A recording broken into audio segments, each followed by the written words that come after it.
I'm going to enjoy some cocoa. Not worry about any movie-related stuff. Can't be critical. Can't do anything. This is life.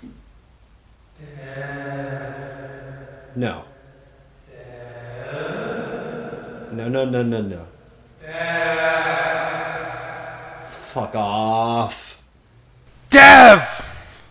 What? Hi.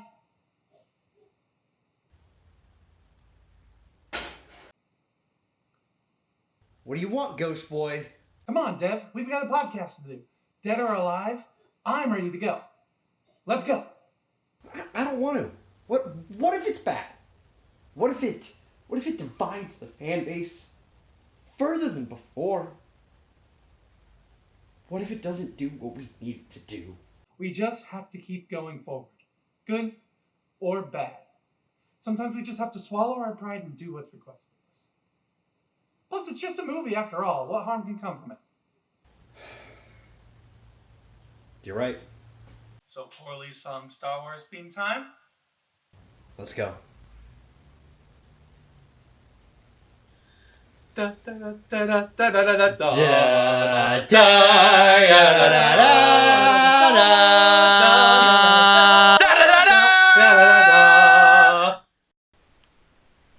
Ladies and gentlemen, filmmakers and moviegoers alike, welcome to this week's episode of Critically Casual. I'm your host, Three Cups. Joining me, as always, is Dorky Dev. Say hi, Dev. No. No? You're dead. And we're still here. We're streaming. And we're doing this. I hate you right now. What the fuck? Motherfucker. What? You not like what's going on?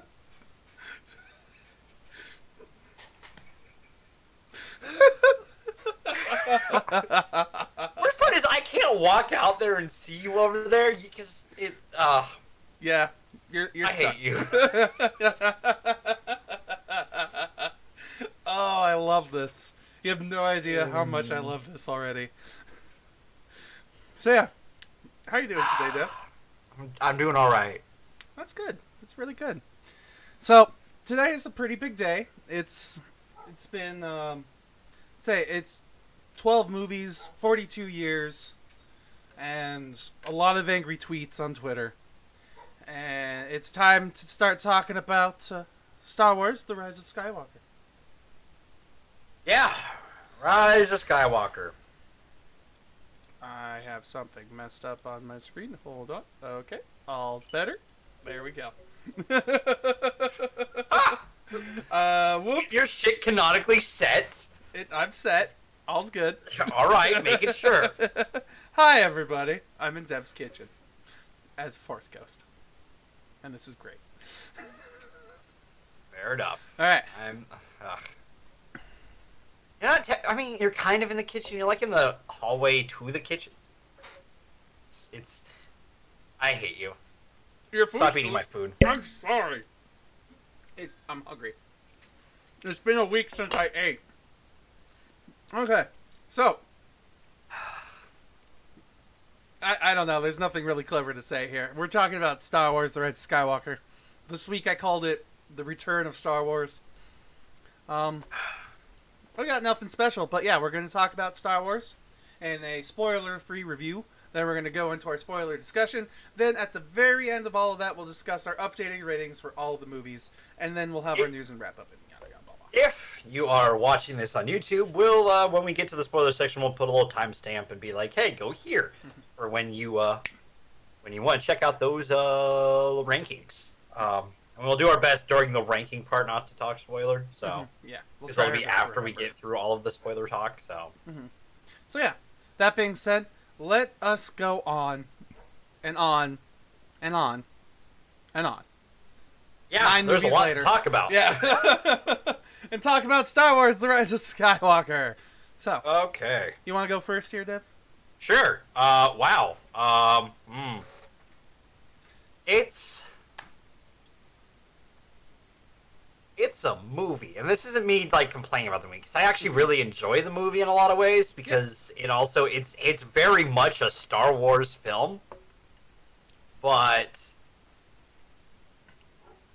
it was just there's a lot wrong with it too. It's complicated. Because there was a lot I actually really enjoyed because I don't know, I enjoy things that are Star Wars related, and there was a part of me that like after certain things, like especially right at the beginning, my brain turned off the critical part. I'm not gonna lie, and was just like, you know what? I'm just gonna try to enjoy this. No, And I did. Yeah, there's definitely like a certain mindset that you can go in with this movie and enjoy it, and then there's also another mindset that you can go on with it and hate it. I happened to somehow manage to leave your kitchen and get to a movie theater and see this movie twice. So, Nice. yeah. And I had different opinions after both viewings, but all in all, I have to say that I, too, enjoyed this movie to a degree. Like, I definitely thought it was, like, if I'm going to start breaking it down, I thought it was very loosely put together. It had some pretty awesome set pieces, and it had some great acting, and the visual effects in this movie were just up there, I would It's say. Star Wars. They're always up Yeah. there. So, that being said, yeah, I love that part. The plot points and where the story takes us and what goes on, and like, some characters who are even in the movie, like, yeah, it has some things to be desired. That being said, we also no spoilers in the chat for anybody who's here until we reach the spoiler section at the very least. So, any chance we can get rid of that? Nope, it's there. Alright. You can black it out in editing, I guess. Yeah. Alright. Ugh. Yeah. No this is spoilers paramount. in chat, people. Until we get to the spoiler section, which we'll announce when we're there. So like yeah, there's leaps of logic you kind of have to do, but at the same time, it's Star Wars. We've left logic before. I guess that's part of it for me is that like I kind of part of me came to terms with the fact after this film that like, as a Star Wars fan, we have to stop holding Star Wars to such a high standard of the original trilogy, because we're never going to capture that again. Mm-hmm. And we need to stop trying to. We need to stop feeling like they need to be compared to those. Nothing will. Let's be fair. Like, I mean...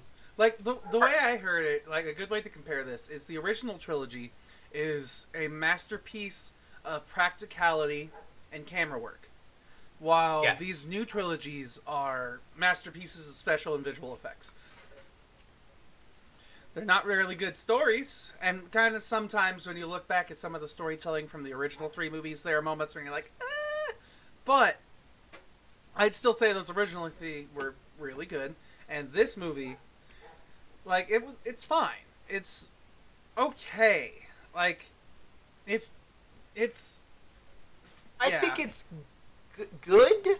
I don't know. It's complicated. My feelings over all of this is complicated because, like, it does some of the stuff I didn't want it to do, but then it does other things that, like, I'm really okay with, and it's just like there's a weird it never seems to have, like, I don't know if I think my problem is that it never seems to have like a truly solid footing over things, but that's not that's I don't know if that outweighs all the things that I enjoy in it. There are a lot of little things I've really enjoyed. But, you know, it's how we get there that I think I have some issues with. So, but at the same time, those things in those moments that I really enjoy. It's complicated. Again, like, cause like the acting's really enjoyable. I think the cat, like, finally getting, Daisy Ridley, Oscar Isaac and, John Boyega all into the same scenes together for multiple scenes works really well because those 3 actually play off of each other really well. Yes. I 100% agree with that. That was one of the things I liked, where we didn't have to spend time on 2 different stories in 2 different locations. We got to be with one group of people for the whole length of time, and it helped fill in the story quite a bit. But yeah, that being said, like parts of the story that we hit, I really don't like. Like some of it's only a problem because this movie makes it a problem, and that happens pretty frequently. And I'll be honest, like there are moments when I was disappointed with a lot of character decisions, like you were, I would think, but it's just. Yeah, I just have to say when it comes to this movie, it's overall it's a fine time, and I do recommend seeing it. Like I said, I saw it twice. So, that being said, it's not going to be like the original trilogies, and No. yeah, and like Dev said, we're probably never going to see movies like that again. Yeah, this kind of solidifies it. For me at least. I was about to say, you know what? You know who could probably make a great Star Wars movie? Steven Spielberg. Maybe. God, man, you're those dogs, by the way. Should I go silence your dogs in your neighborhood real fast? Yeah, if you need to. Yeah, give me 1 second here. I'm sorry. Okay. I like how your chair died too, by the way. Yeah, a lot of me died, and I'm happy. My robe is stuck on my headphones. I'm kind of trapped here for a second. What the fuck? I tied the knot around the cable by mistake. I just... Hold on. Hang on. I'm free. Okay. Best Jedi ever. Anyway, no, it's complicated with this film because there's a lot in it that I think is really enjoyable. There's a lot of things in it that I'm like, did we need that? There's a lot of things in it that are like, but I still find myself really enjoying it the more I think about it. And I've had a few days to think about it because I saw it on opening night, so I've had a lot of time to think about it.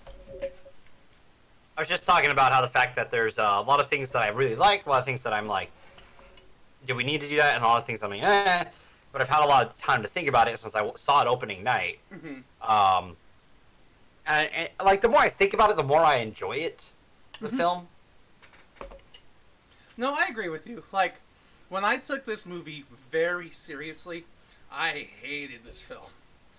Yeah, no. Like if you go into this critically thinking, you won't hate. I will say, even critically thinking, you probably won't hate it as much as you might hate the prequels. Mm-hmm. Mm-hmm. But it definitely where it stands on anyone's list is really up for debate right now. So it's a complicated film, not in the sense that its plot's super complicated, but more in the sense of where it fits into the grander thing. And I think part of the problem is that Disney just tried to Marvel it with this franchise, and it's not Marvel. That was my big problem too. Like, there's a lot of, don't get me wrong, I like comedy in movies. There's great comedy moments in this movie, but I thought a lot of it was very Marvel. Like, I was sitting here thinking, wow, this feels like I'm watching some Marvel movie, some MCU film, but I know it's Star Wars. And like, don't get me wrong, there's definitely Star Wars moments. That's 100% true. But and Star Wars has always had comedy. Don't you dare take that away. Yeah, but don't get me wrong. Like, it just, the pacing and the timing and like the moments where it would like put in the like relaxing, tension-breaking jokes were all felt very MCU to me. And like, I mean, the original trilogy does have some of those, so you can't say that it is just an MCU thing. It's just MCU kind of has perfected that formula. Yeah. But like, I think the other thing for it too is that they tend to undercut themselves in this film with some of the stuff that they try to be impactful with. Yes. Which sort of undersells those moments. And especially like when we get later on in the film, like the tone of the movie shifts just so quickly where it's like, yay, aw, yay, aw, yay, aw. Don't get me wrong, it's an emotional roller coaster, but it's also like, it could be entertaining in a way.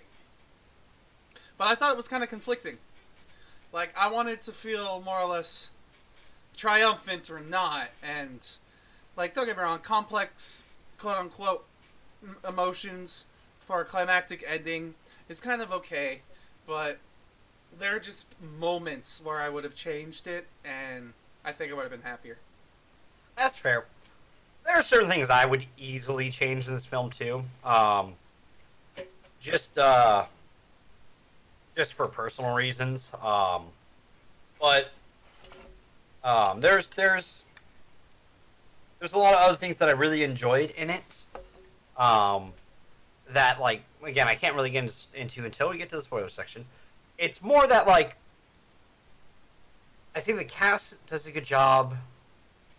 I think like Ben's story in this is some of the best it's been, but there's still certain things that I would change in it. Yes. There's the fact that like I really like, some of the ideas for some of the backstory-ish stuff they do for some of the characters. That I'm like, okay, cool. I like that because I'm okay with that. That seems fun.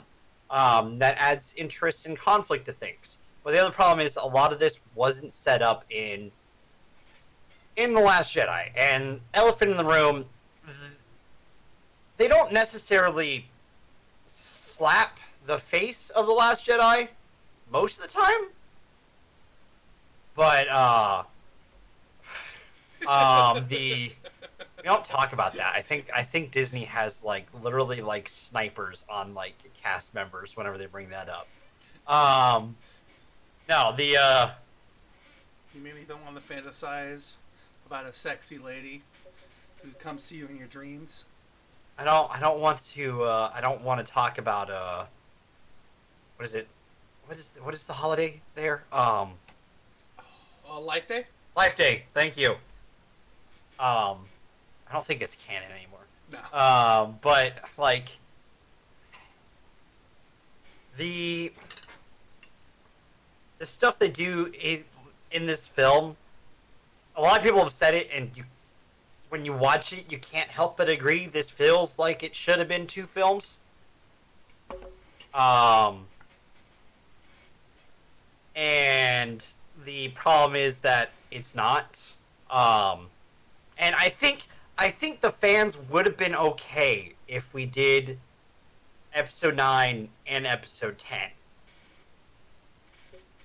I don't know too much about that. Like, maybe if episode 9 turned out to be a really great movie, like if this episode 9 was really a great film, then I think it would justify a part 2 in episode 10. But my big problem is just... Well, I'm saying to split it into 2 parts, yeah, I get so that we can get some of the stuff that's supposed to be built up in this. That isn't really. It's more just kind of like, here, this exists, done. Mm-hmm.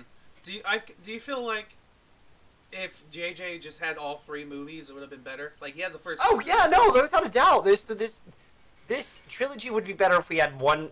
The problem with this film is that it proves that the fact that Disney didn't have a roadmap.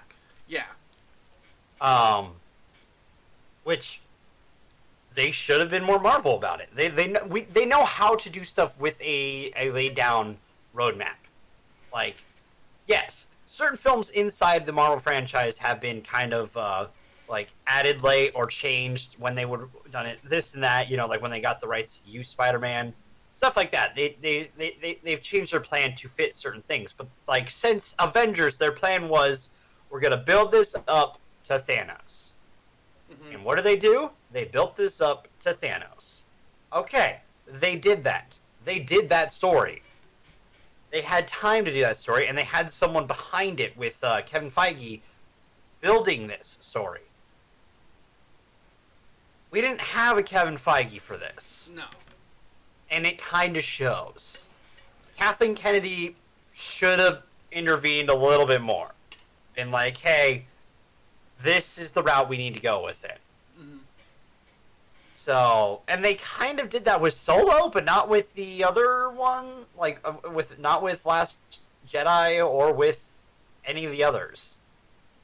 Like, and they didn't on this one because they were like, course correction because people didn't like the Last Jedi, or Last Jedi was divisive. And they did such a good job with this movie making it not divisive. it's going to be divisive no matter what. And I think part of the problem is that, like, think about it like this. Star Wars has been around for 42 fucking years. That's 42 years of people growing into a fan base and having opinions on things. And then the internet happened during that as well. And the prequels happened during that as well. So, there's added contention and divisiveness inside that group already. And they have through lines to communicate with each other over it. So, no matter what they do at this point, it's gonna be divisive. And I think I heard it on a couple of podcasts I've watched that ending the Skywalker saga is the best thing for Star Wars moving forward. Yes, I would. Out with the old. Let's go somewhere new. Not worry about the legacies. Not worried about those. Like, we don't have to worry about the legacy characters anymore. Besides maybe Chewbacca, but like he'll live for another 2 centuries. Oh, Chewie. So he could just survive through it all, which is fine.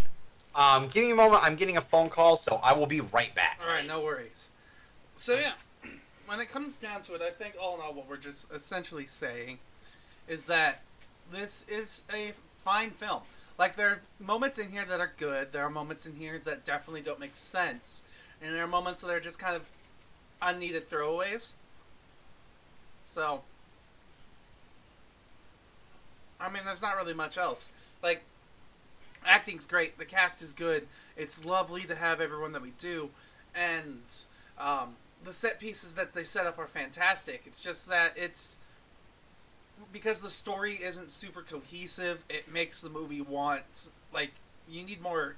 It's more to be desired, really. Like...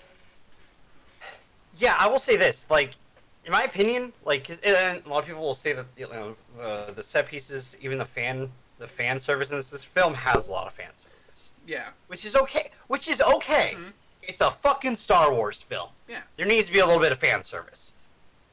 But this film should have just went to 11 on that scale and just said fuck it. Because there are certain moments where, like, you're like, that was really cool.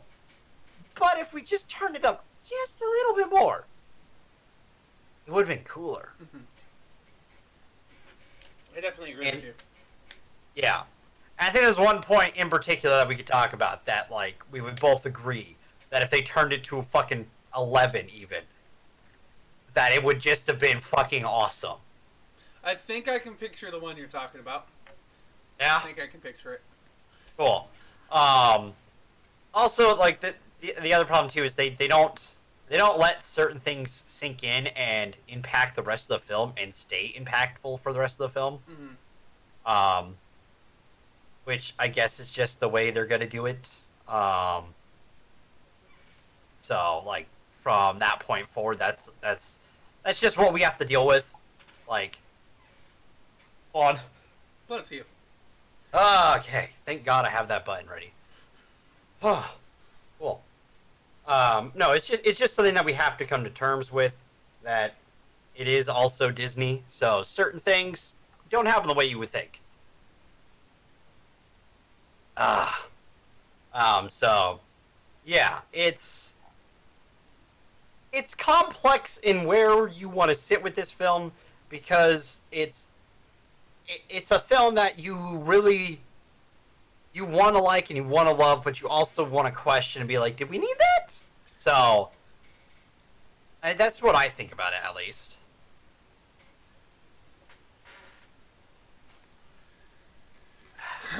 Yeah, I guess that's a good way to put it. I mean, I don't really have much else to throw in, unless at this moment.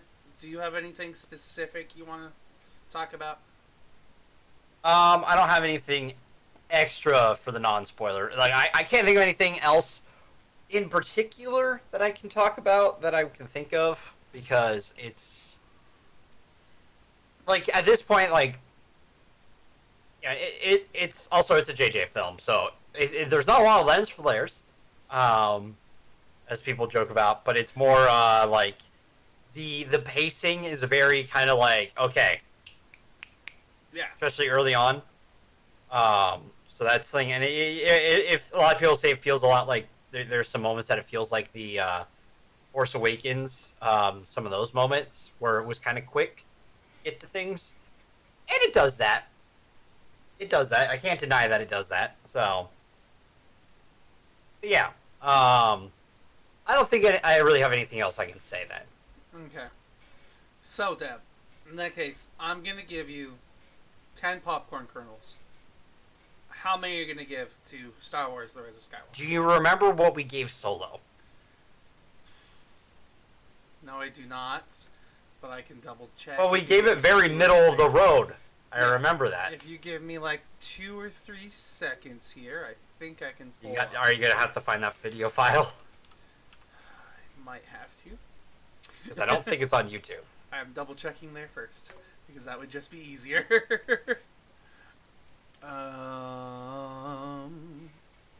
Because I think we started uploading this year on there. We have a lot of videos. Yeah, it's not under there. I forget what some of these videos that we've done before are. These are fun. Oh, memory lane. YouTube, OBS, files. Alright. If you can give me an approximate date, I can find it no problem. When did Solo out? May 10th, May 2018. 2018. April. May. So it had to be the May 14th show. Oh, gosh. Darn it. Mute. Mute.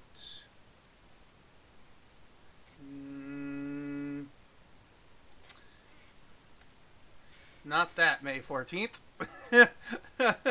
Whoops. That was Deadpool 2. Yeah, slightly different May 14th. Did that really come out the same month?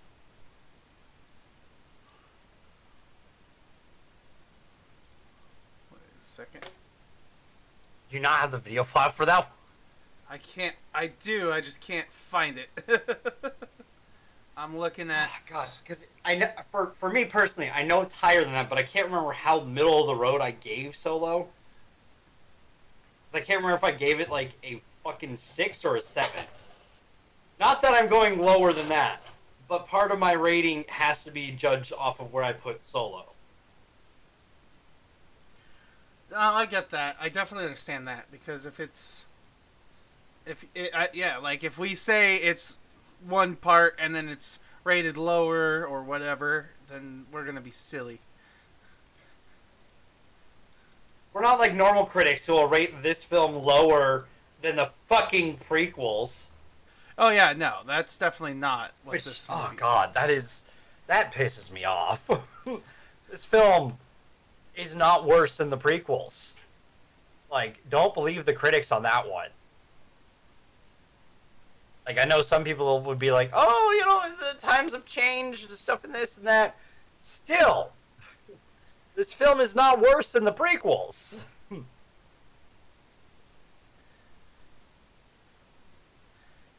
I see us talking about the movie. I just don't know when we put in our reviews of the movie. You get Solo getting his gun, shooting at We Dylan. should have a visual thing for that going forward. It's red though. I which wanted to. Should have been an aim to draw in both new and out of Dooku to take. Then Maybe that's our New Year's resolution. like Steven said, L3 Visual markers so that we don't want to do this again. Yeah. Purple dude in the tears thing. Then you Hope not telling him more that we've got is a I'm just gonna say then, I'm gonna put mine during the time yes, of please. Star at an Wars that we 8. know, like, Then, is he gonna just be fuck it. all showed up? Spin off. Yeah. So good. That way I know it's higher than anywhere I His put team Solo. Go there because he's gonna, that's the only way to really But not as high as We I'd still probably have put the this, rest of the franchise. And then dice. Oh, I Okay. don't know where they were. I think it'll, Like that we like.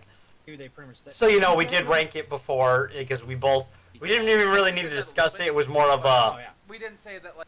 here kind of thing. Yeah, we didn't. Yeah, we didn't say what we were gonna give as an overall ranking. We do that every time, and I'm not gonna keep searching. Yeah. Like our ranking list we did before the show, so we have a graphic for it, all that stuff. So, but it didn't really take much discussion for us to be like, it's here. Yeah. So like I would say like giving it an 8 is lower than what I would give the rest of the franchise, roughly, but higher than I would give the rest of the franchise below it. Okay. I would think, at least personal opinion. So. Okay. And that is accounting for like having to round ups and round downs. So. Okay. For me, when I think of this movie, and I give it a rating, I give this movie a 7 out of 10 because it's fine. It'll get the job done. It can be entertaining if you shut your brain off. So. Not entirely. Not entirely, because you kind of need to understand some things that are happening.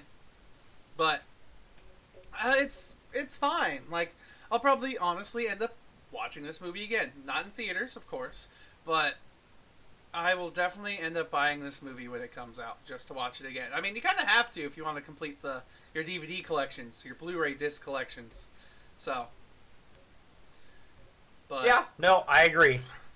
So yeah, I guess overall, on average, we give this film a 7.5 out of 10. Yeah. On our rounding scale. Okay, so I guess it's on to spoilers. Jump to here if you want to. It'll be below somewhere. Jump to here if you want to see where we ranked it. Anyways. Let's get ready to spoiler! Okay. Okay, The dead speak. yes, that was one of the first things that I hated. They start off the movie just with Palpatine back, not with his opening message or anything. He's just back, and he has projected a message across the galaxy, and Kylo Ren is on the search for him. Do you know what planet might be canon now? What's that? Fortnite. Fortnite?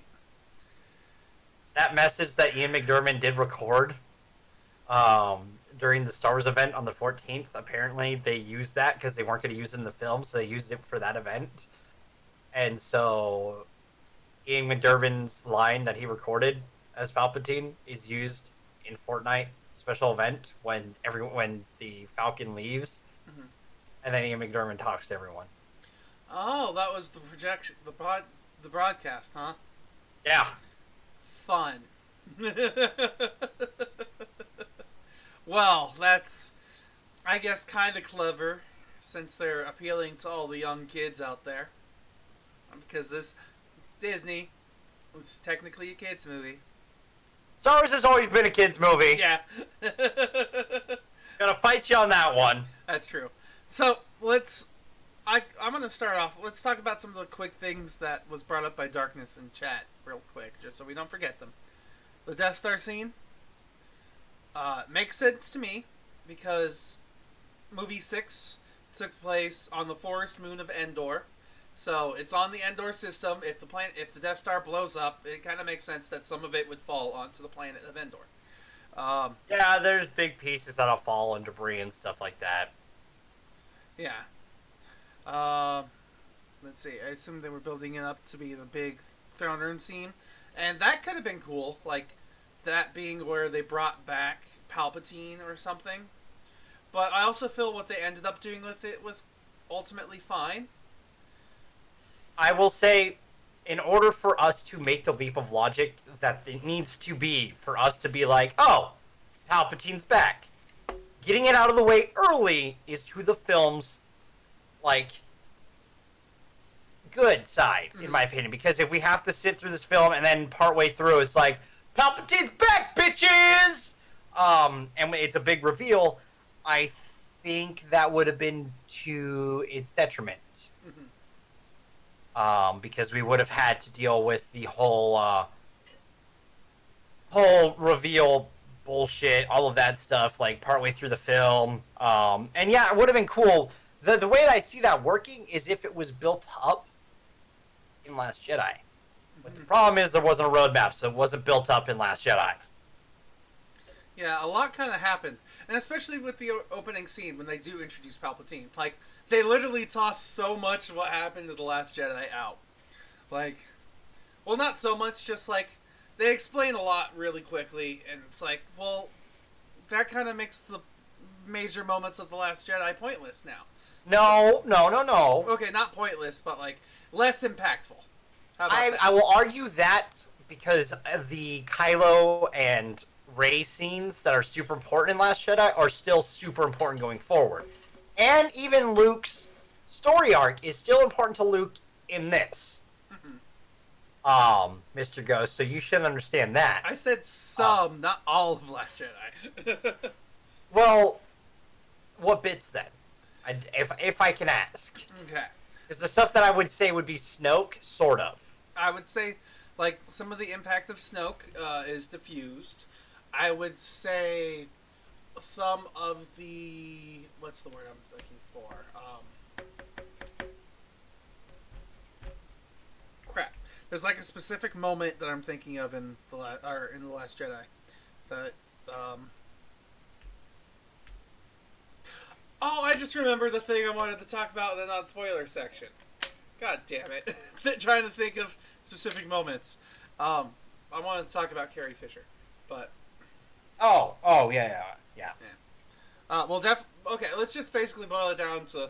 Because I'm drawing a blank right now. Let's just say the Snoke moments made me sad. Okay, that's fair. Personal opinion.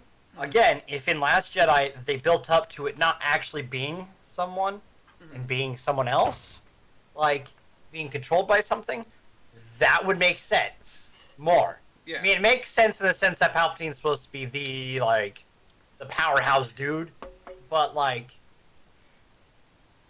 they didn't quite build up to it through the 3 movies. And if they had like mysteriously built up, like, let's say, you know how you do this scene? How's that? You have a random moment where Ren walks into the room and Snoke seems to be like dead. Okay? Okay.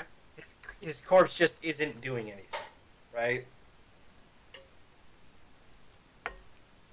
And then it starts moving. Almost like a puppet. That would be fun. And then even at the end, have something like that, right? Where let's say Snoke's dead, all that stuff happens, and maybe end the movie with the broadcast. But again, there wasn't a roadmap, and Palpatine was brought in last moment because he's an easy go-to villain. Yeah, I was about to say, they just needed a villain who could span the last dramatic film. And I felt like it was an easy like, well, we don't have Snoke anymore, so let's get somebody else. And I know, like... And they don't... Go ahead. Well, and they also didn't want it to be Bang. Yeah. Which kind of sucks, in my opinion, because he was set up to be the big bad, and he doesn't become the big bad. Quite the opposite. Yeah. But I will say, Zombie Palpatine's fucking cool. Yes. So... My God. Yeah, Zombie Palpatine was great. The first time I watched the movie, I was a little upset because I was like, I can't see what's happening. Like, I just thought the Palpatine scenes were a little dark. But upon watching it second viewing, I really enjoyed that part. So it was like where it's dark, it's threatening, and it makes me wonder, just like, where does that put Palpatine in the grand scheme of Sith users? Is he now officially more powerful than, like, Darth Revan?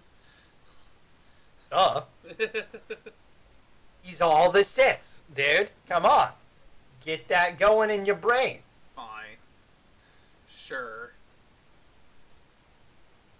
No, he's Darth Revan, you know. He's Darth Maul, or Sidious. He's just better than everyone. So. Yeah. But yeah, that being said, I have a list of things here that I'd like to talk about specifically. Oh boy. So, we'll start off with let's see. There's just the whole roadmap of how things get to different places. Let's start with Chewie. So there's a scene in this movie where they have. Okay, actually, I'm gonna start a little bit before Chewie. So they're running away from this festival of lights on this this festival of colors on this planet with a special dagger. Wait, let me go earlier than that. They're hunting down this bounty hunter. No, Just start the fucking beginning, jackass! I'm sorry. Okay, so yeah, we start at the beginning of the film. Kylo Ren finds Palpatine. Palpatine tells Kylo, hunt down Rey and destroy the Jedi. Makes sense. And if he does that, he'll be gifted the final order, the biggest Sith army ever. Not all Siths, but just a giant army created by the Sith. We then go on to see Rey meditating in the forest with Leia, and she looks powerful, but she's not one with the Force yet. You know, that fun stuff happens. We also see Poe and Finn catching intel about a spy in the First Order, and they're meeting up with a ship that is giving them the intel before they are chased down by some First Order TIE fighters. All of this is happening around the same time. Poe and Finn end up escaping via lightspeed jumping, which is fucking cool! Yes. I was just about to say, first time we've heard about it, really cool. They wanted to make something really flashy with the Millennium Falcon that we haven't seen before. They did and the other thing, it makes sense if they can track you through going to lightspeed. Yeah. That you would need to continually keep doing that until you diminish all of their troops that are chasing you in that moment. So that makes sense. Yeah, so that was really cool.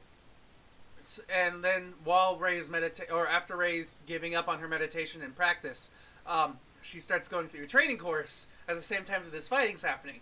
But while she's training, Kylo Ren is connecting to the Force via Darth Vader's mask, and it messes with Rey and makes her angry, and she lets out her frustrations on a tree, or two, or three. So, yeah, we learn that Kylo's still wary about what he's done, and like past decisions that he's made, especially about his father. Then we move on, and the Millennium Falcon returns, it's on fire, Poe gets mad at Rey for not... Are we doing a full breakdown? I'm just trying to, go quickly. I'm trying. I literally am. Sorry. Okay, so Poe comes back, they fight, then they decide, you know what, whatever, let's go and let's solve what's happening. So they jump to a desert planet with everybody involved. When they're on the desert planet... Wait. Can we talk about... Rose has homework. That's true. Rose was invited on the journey, but was assigned homework from General Leia. And didn't get to go. I'm sorry.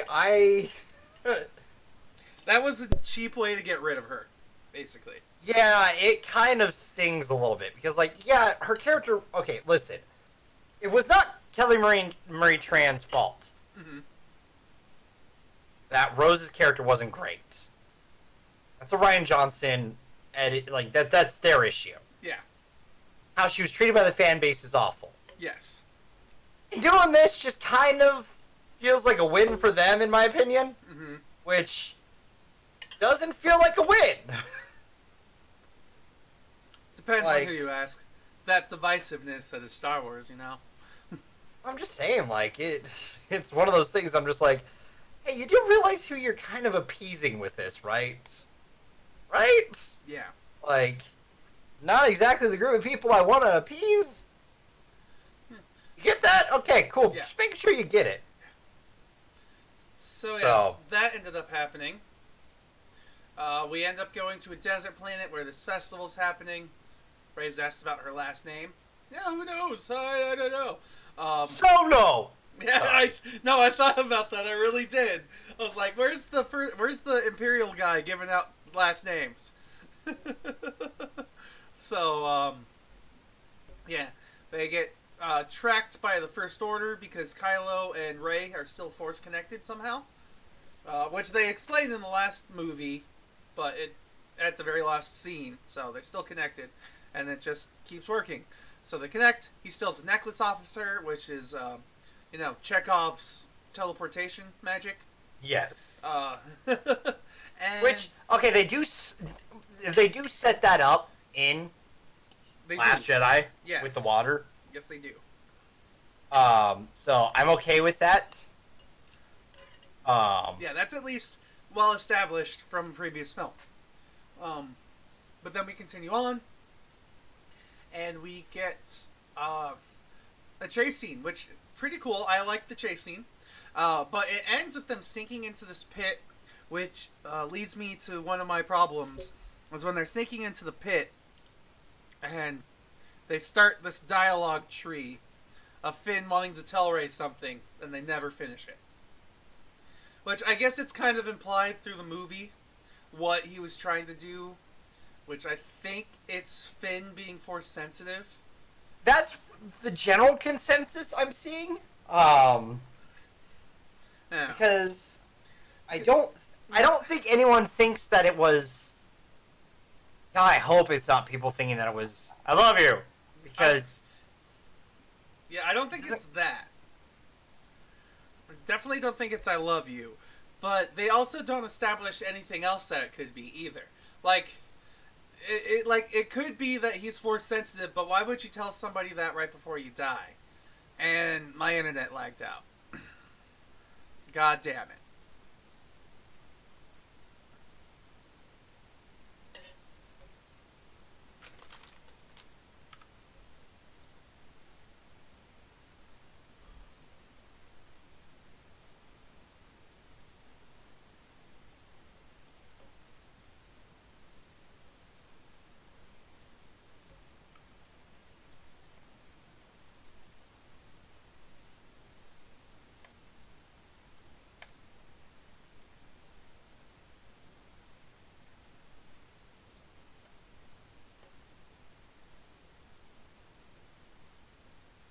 Hi, Dev. hi. Oh, camera refresh. Okay. Hi, stream. My internet dropped there for a second. I loaded for you. Nope. Give me a second. There we go. Okay. Okay. I was loaded for me. Okay. So. Say I was loaded for me, but okay. So No, you were loaded for me. Oh, all right. Weird. So where did I leave off with you when I cut out? We were talking about Finn. Okay, thing that I was wondering about Finn though, that was something that JJ kind of hints at in Force Awakens, but it wasn't carried through the Last Jedi. Mm-hmm. So this feels like JJ being like, "Oh, by the way, this is what I was planning with him." Mm-hmm. Which again, this is why we needed a through line. Yeah. Like when I think about this movie now, and I think about all three of the films, I get the theme of choice. Like we have a choice to do what we do, and that's kind of the overarching story I get, because the very first scene of the movie of this trilogy is we get to see Finn not fire upon a group of civilians. It was his choice to defect from the Empire, which started this whole chain of events. First Order, but sorry, yes. my apologies. Yeah, from the First Order, which started this whole chain of events that what is this trilogy of movies. So, they didn't do enough with that. There's not enough options of choice. And that being said, if the Force is what made Finn second guess his brainwashing, I guess. Indoctrination. Yes. Is that also what happens with the squad of heroes? Maybe it's implied. Yeah, are they also all Force sensitive as well? Maybe? So, yeah. It's just stuff that they have there that's not explained.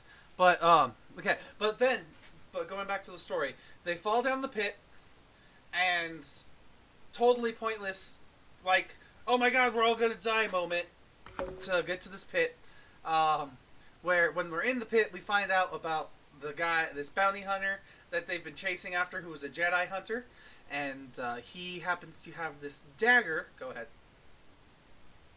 We got Lando showed up earlier. Yes, yeah. Lando shows up to save them from a crowd and shoots a First Order stormtrooper in the head with an arrow. Which was kind of cool. Really cool, but that fucking armor. I have so many more questions now. About him? No, just... Oh, their armor. Yeah, First Order armor. It's just all armor fucking sucks in that universe, man. Except for Skara. Or Skara steel. The Mandalorian steel. I thought that was something with a Duskar or something like that. Veskar! Veskar! Yeah. There we go. We got there eventually. Yeah, the only armor that can't be cut by a lightsaber. Yeah. So, yeah, there's that. Except for the stuff they used for the Death Star. Fun fact. Did not know that. Okay, but yeah. I think they used some of that big lizard thing from Clone Wars. Sorry. Side tangent. Yeah, but now we're in the tunnels. We get to see this first new force power that Rey has, which is force transfer, I guess? Force heal. Force heal? Yeah, that's what we'll call it. Where she heals a giant snake thing, which, don't get me wrong, it was an interesting scene to show how she is not violence first, she is nurturing and helping first, and the helping of the snake gets them out of the tunnels. But that also ruins, like, lines earlier, just 5 minutes earlier in the movie, where they're like, we'll never get out of the tunnel. Snake moves. Hey, look, an exit. Okay, that was gonna happen regardless. I know, but still, it's just the pacing of it makes it seem a little ridiculous. That I can excuse because they fall in the tunnel to find the thing. They're gonna need to get out of the tunnel. And I like that they don't do it in a conflicting way. Like, through conflict, they do it through, like, ability. Yeah. I get that. That's fine. But then, so they get out of their tunnel through, which is supposed to be really hard, which was implied to going to be really hard to get out of, but was kind of really easy, in retrospect. And I don't know if it was implied it was going to be hard. Alright. Okay. And then they get out, and Rey... for some reason, yeah, this whole scene gets me a bit. Rey, for some reason, decides that she needs to walk to Ren, which I guess is fine because they're a diet whatever in the Force. Force Diadan. Diadan, whatever. diatribe. Either way, they're a thing in the Force that draws them together. Their bond. So she kind of is hypnotized to go to him, and he's coming after her. Finn sends out Chewie to get Rey, and the Knights of Ren and a couple stormtroopers catch Chewie. But all this stuff kind of happens really suddenly. Which, by the way, the Knights of Ren are in this movie. Yes. Yeah, all this stuff kind of happens really suddenly, all this, like, sequence of events, and it feels kind of thrown together for me. So, and this leads to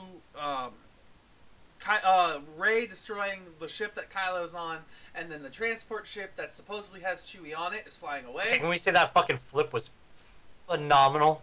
Oh yeah, absolutely. Her flip. My God, that was so cool. It was really cool. I felt like I kind of wish they did a little bit more with her running too. Like if she became faster when she ran because she was preparing the fight, I felt like that would have done something more to the scene. Because it felt kind of janky to me to see this girl just running and seeing this TIE fighter, which is still accelerating towards her, and it just feels like it's barely catching up with her, you know? At least to me, it felt Well, like I think that was them implying that she's running faster. But she didn't look like she was running faster. Okay, what the fuck do you want them to do? Some fucking Sonic the Hedgehog bullshit to her legs? Absolutely. No, but, like, I don't know. It just, like, it didn't seem dramatic enough for me, is the way I'll put it. And because it was a really intense moment when she destroys the ship, but before that, it was just like it seemed a little hokey, just for a moment, just for a tiny bit, just for me, just to me. It doesn't have to be to you, but it was to me. But then, and Chewie gets captured by the Knights of Ren, and then the ship that he's supposedly on starts to leave. Rey starts to force pull it back. Ren emerges from the crash and starts to force push it away, I'm assuming. Or force pull it from her, one of the two. And in her frustration, she releases a bolt of lightning that destroys the ship. And they Oh, I died on the inside. yeah, we were like, all right, Chewie unceremoniously dies. And But that's impactful. yes, very impactful. I was like, damn, that is a good character moment. Yeah. So yeah, that Not for happens. Chewie, but for Rey. Yeah. So we, as the audience, think that Chewie is dead, and Kylo's freaked out by, like, he looks surprised by it. Rey is freaked out by it, and the trio somehow managed to escape to an asteroid belt. I say somehow because we're shown that Force users can stop ships, and Kylo Ren's right there. There's a whole bunch of other Empire ships showing up to chase them down, and they somehow managed to escape to an asteroid belt. But not only do they manage to escape to an asteroid belt where they could sit there and talk, they were also followed to this asteroid belt by the Knights of Ren, or followed by somebody. I'm assuming it's the Knights of Ren. And instead of just interacting with them and destroying the ship and killing them like the First Order would, they just follow them still. Like, It's because they want Rey alive. I know, but still, it just feels like bad decision making. It just Yeah, feels but that's most of the Star Wars movies. like I said, there are some dumb moments in the Star Wars movies when you think about it. Most of Star Wars is dumb decision making 101. Let's be real. So yeah, and then we later learn that Chewie isn't dead; he's actually alive because there was a second transport ship. And You mean 5 minutes later? Yeah, like literally 5 minutes later, and then yeah. So there's that little run in there. That's like the first portion of the film, the whole movie. That's like maybe the first 45 minutes. It's a half hour, maybe. Half hour to 45 I'd say minutes? 45. Yeah. Okay. So yeah, that's the first 45 minutes of the movie. And just in that 45 minutes, we've gone from one place to one place to one place. All in the same world, sure, I'll give them that.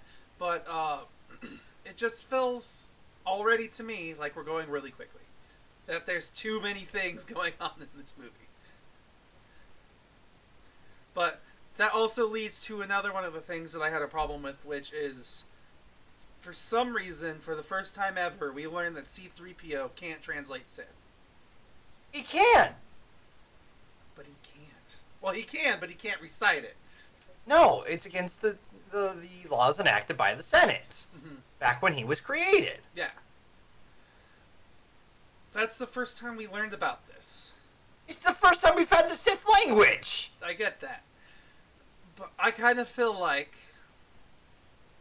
we should have introduced it somewhere else at some point in time, you know? Because that was just a conflict made in this movie because we needed to make a conflict. Like, this needed to be part of the fetch quest, is what it felt like. Same with Chewie, because later on with Chewie, there's a prison break. And that just felt like a conflict that they needed to add in because they needed a conflict for the pacing of the film. And, like, I guess... Okay, when would we have introduced that line about the Senate not allowing us to talk about the Sith language? I don't know, Dev. I don't always I have know. the answers for you. I know. I'm just more saying they're doing the best they can with what they got on that one. Like, I just feel like it shouldn't have been a problem. Because it also leads to C-3PO's sacrifice. But it's not really a sacrifice because it's undone. okay, no, I get that. I'm not denying that, okay? Like, I'm more saying that, one, we don't get Babu Freak if we don't have that thing. Sorry, but Babu... Hey! He's adorable, and I want him! adorable, cute, unneeded. Fuck you! He's a toy. He's a product to be sold I to don't children. care! Same with This is Dio. Star Wars. Okay? And... they're adorable. Let them exist. I don't think I will. Hey, come on, they're fucking great. Fuck it. I don't care. Anyways, like honestly, it makes it for me as someone who follows a lot of the expanded lore. It makes sense that the Senate would have done that before the after the last Sith Civil War, not the Galactic Civil War, but back of excuse me, probably before Yoda was born. That Civil War. Like, it would make sense to me, too, because the Sith ideals could be damaging to Jedi and some people, depending on the society that you try to build. But it's just not explained at any point in time. It just feels like a weird conflict. But don't get me wrong, also, at the same time, like, the dagger, the fact that it has a protractor extension built in, unexplained, it feels like a weird mystery that's only solved because we didn't get the hints towards it. But, I don't know, it's just another loosely put together story piece. Okay, and what do you... I'm going to say this. Personal opinion. I don't care. Because, again, like, yeah, it's silly, it's dumb, but, like, it's Star Wars. And there's a lot of silly and dumb in Star Wars. And I'll be real, I'm more entertained by this than I am with other films in the franchise. Which is a good sign. It's not better than... I will say, it's not better than other films that I really adore in the franchise. But, like, I'm being entertained. It's sticking to some of the lore pretty well and stuff like that. And I'm just like, you know what? Fine, fuck it. I'll deal with it. Because I'd rather this than a prequel moment. But I will say, I mean, it is kind of silly that the thing works perfectly with the standing in a certain spot of the Death Star in the distance. Mm-hmm. Little weird. How you got that design? Yeah, it makes me wonder what would have happened if the Death Star was still constructed and in a circle in space. It never would have happened. This dagger was obviously created afterwards. Was it created afterwards? It had to have been. What Sith would have made that and known about the Emperor's Vault? The killer. The assassin. The Jedi killer. I thought they went to that planet to find the dagger. I thought that was the reason that this Jedi killer went there. No! Okay. He had the dagger. Okay. Because I know they tracked him down and then they, couldn't find him. Because Luke was tracking him down because he was, killing Jedis, A. And B, he was the only one who knew who was going, he was apparently getting away into the outer reaches to that planet of, Cepha? Estrigal? Estrigal, yes. And going there back and forth, and he knew how to get there, and they're like, how does he keep knowing how to do it? So, he would obviously know where the map is. Sure. And that's where he hid it. Okay. So then I have a couple other things I want to ask you about. What was your opinions of Palpatine's plan? It's a very Palpatine plan. His plan was to be murdered by his granddaughter so his soul could enter her body. Yeah? How is that a better plan than just murdering her and taking her Force powers? That was plan B, obviously. I don't think that was plan B. That was, I'll just make it up as I go. Ow! Hey, you're bringing me back to life. Again, that was plan B. It's Palpatine. Just go with it. Yeah, it was a weak plan to me. For that. Listen, it's legend Star stuff. Wars. That shit has been canon since before Disney. Mm-hmm. The soul transfer, that's a Darth Bane move. Mm-hmm. Fun fact. The guy who created the rule of two, that's what he did. I Fun fact, that... he possesses Palpatine in the Legends canon. And then when he dies, he hides in Han Solo until Han Solo has a kid, and then takes over Jason Solo. And becomes a really powerful Sith. Yes. So, okay, I understand that, the soul can go into different bodies. And, stealing souls is or stealing Force is a power as well. It's just that I feel like Plan A was a dumb Plan A when Plan B seems far better. Well, I mean, it's his granddaughter. There's probably some form of like, I don't necessarily want to kill you if I don't have to, But he's kind of thing. Palpatine. Oh, He killed his own son. Well, he didn't kill his own son, but he was the cause of his own son's murder. I mean, he killed his own son. He hired an assassin to kill his son. Be real. So I'm more saying that, which, by the way, when did he get freaky? yes, was it prior to Lightning Disfiguration, or was it after Lightning Disfiguration? It could be right before. It could be like during episode 3. I mean, Like- it's possible. Like, how old is Rey, technically? We don't know. Rey's not given an age. She's probably like 20s. I So think it's about- dad maybe in 30s, 40s. And when does Last Jedi take place after Empire? Was it, or Return? yes. Is Like it- 30 something years 30. is when Force Awakens happens. so 10 years after he's already dead, he has his grandchild. So it'd have to be probably sometime around. It'd have to be after. Like No, just you after, could have I a think. 30 or 40-year-old. You could have a 30 or 40-year-old dad. I guess that's true. Just before. I mean, he was already 30 or 40 while he was in the Senate, so I guess that would make sense. Maybe. I don't know. Children are complicated. Well, no, I'm saying like he could have had the child, like he could have impregnated some late Coruscant hooker. I was about to say, wait, didn't he technically?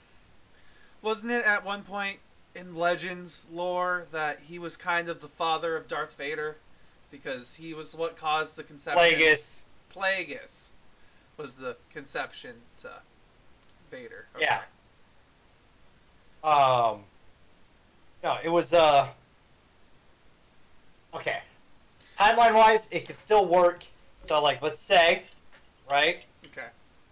He has the kid during episode 3, right? Mm-hmm. Knows about it, doesn't give a fuck about it though. He's got an Looks at empire it run. as- Yeah, and let's be honest, he looks at it as like, hey, if I die, I'll convince this. If I'm getting close to death, I convince this one to take over. Fuck Vader. He had his chance. He decided to get his arms cut off, both of them, and then his legs, and burn half to death. So fuck him, son. Whore, take care of my son. Son grows to be around the same age as Luke. Okay. So let's say, 20 years pass. Hey, A New Hope happens, roughly, because Luke is 19 at that point, right? Okay. Then the rest of the Galactic Civil War happens. You finish Return of the Jedi. That's about 25 years since Revenge, Mm-hmm. roughly. Okay. Jump another 10 after that. The dude's only 35 as a kid. But no, isn't it 10 years after it is the start of Last Jedi? Force Awakens happens 30 to 35 years after Return of the Jedi. Okay. Okay, so I guess this kind of line up. It's just it's close. It's a weird timeline. It's kind of close to Disfigurement. It's around the same time. I'm saying, like, let's say episode 3. I'm trying to remember. In episode 1, did Palpatine have a lady with him at the parade with the Gungans? I don't remember. I zone out during that part because it's the end of the movie and I'm almost free and my brain, I think there's flies walking over my eyes because I've gone brain dead at that point. But then you have to watch the worst movie after that. What movie? Attack of the Clones. Duh. What movie? So, yeah. So I guess it makes sense in some ways. Palpatine's plan, going back to that conversation, but other ways I thought it was a little weak. That's just another critique I have. Let's see. I did not like how with Finn they used his force sensitiveness as a like. Here's the answer. Here's our convenient MacGuffin to figure this part of the plot out. That's how the Force has always been. I hate that about the Force. I really do. And it's just that Finn has those moments in this movie, so I hate Finn in this movie. How the fuck do you like Star Wars then? The Force has always done this. I get that. And it bugs me still.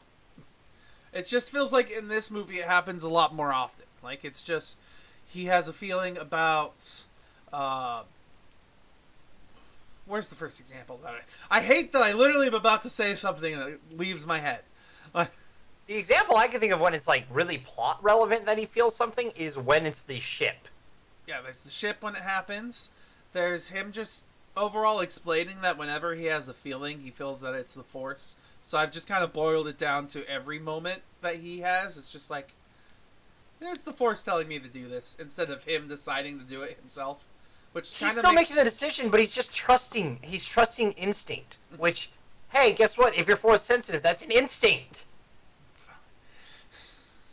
I'm sorry. I'm gonna poke a hole in that. I get because that. then you might as well get pissed off at it. It's just everything I bring up. You're like, I'm gonna defend it. God damn it. Okay, but when it's something that's been a part of the franchise for 42 years, I can complain about it still because I could complain about it in those. Let's review all of the original movies, and I'll complain about every you have a single problem moment. with him being able to shoot the goddamn torpedoes into the hole, then? Yes. Because that is 100% the Force. Yes. That's him giving into the Force instinct and trusting the Force, trusting his surroundings, trusting the universe he's in to guide him. That's still really fucking cool. I'm sorry. That's better than just Ex Machina. Yeah, to me that pays off a little bit better though, because the whole plot line before that part in the movie is him trying to establish his connection with the Force and becoming a Jedi. So it finally makes sense that when he gets this moment of clarity with the Force, that it pays off for him in a dramatic climactic moment. We don't get those moments with Finn. He just has this Force connection, and it leads to plot convenience. What? One is the ship. Two, I guess, would be him. I don't know. Let's see. I guess technically that one's not plot convenience. Is him sensing that Rey's dead. Did you say not a plot convenience? Yeah, that one's technically not convenience. That's just like the Force. That's like a Force echo, like saying that anyone in the Force would kind of feel. Yeah, that one makes sense. So that's fine. I'm trying to think of other things that kind of irritated me about him and the Force real fast, because now I'm mad at you. That's fair. I'm sorry, you're attacking the Force, man. I'm gonna defend it. I'm literally an embodiment of the Force right now, and you're defending it from me. Yes. What's the line I was gonna say? I had it written down here. Death is a natural part of life. Rejoice for those who transform into the Force. That's a line from Yoda, I believe. Rejoice for me. I'm part of the Force. Damn it. And I think it's dumb. I don't give a fuck. Oh, that's right. I forgot I had a really clever intro line for the show. Damn it. I was gonna say, welcome to Critically Casual, where she may not look like much, but she's got it where it counts. That's, that's Han Solo's line from Episode 4 when he talks about the Millennium Falcon. I know what it is. I forgot that I was gonna start with that. Okay. I'm gonna say this too, okay? Because I can really only name one moment when it's plot convenient, okay? Okay. Yes, the rest of it is him kind of being like, I think I'm Force sensitive, kind of talking about it like that, which I'm okay with because he's not certain about it. Mm-hmm. But like, hey, people in the Star Wars movies have gone off of hunches before, all right? Even Rogue One, bro.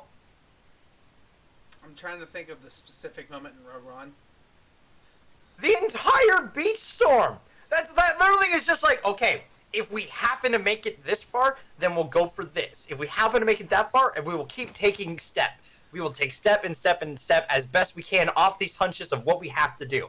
All of it, a lot of it was just sheer hunches. Let's be real. Okay, they were like, oh, I didn't really get that from Rogue One. The only moment where I get like super force every moment is I'm one with the force is with me. And he's okay, no. I'm not saying, battlefield. but like, it is the force in a way. It's guiding this to happen in a way. But I'm also saying that, like, hey, a lot of that was just sheer, like, okay, I think we need to go this way.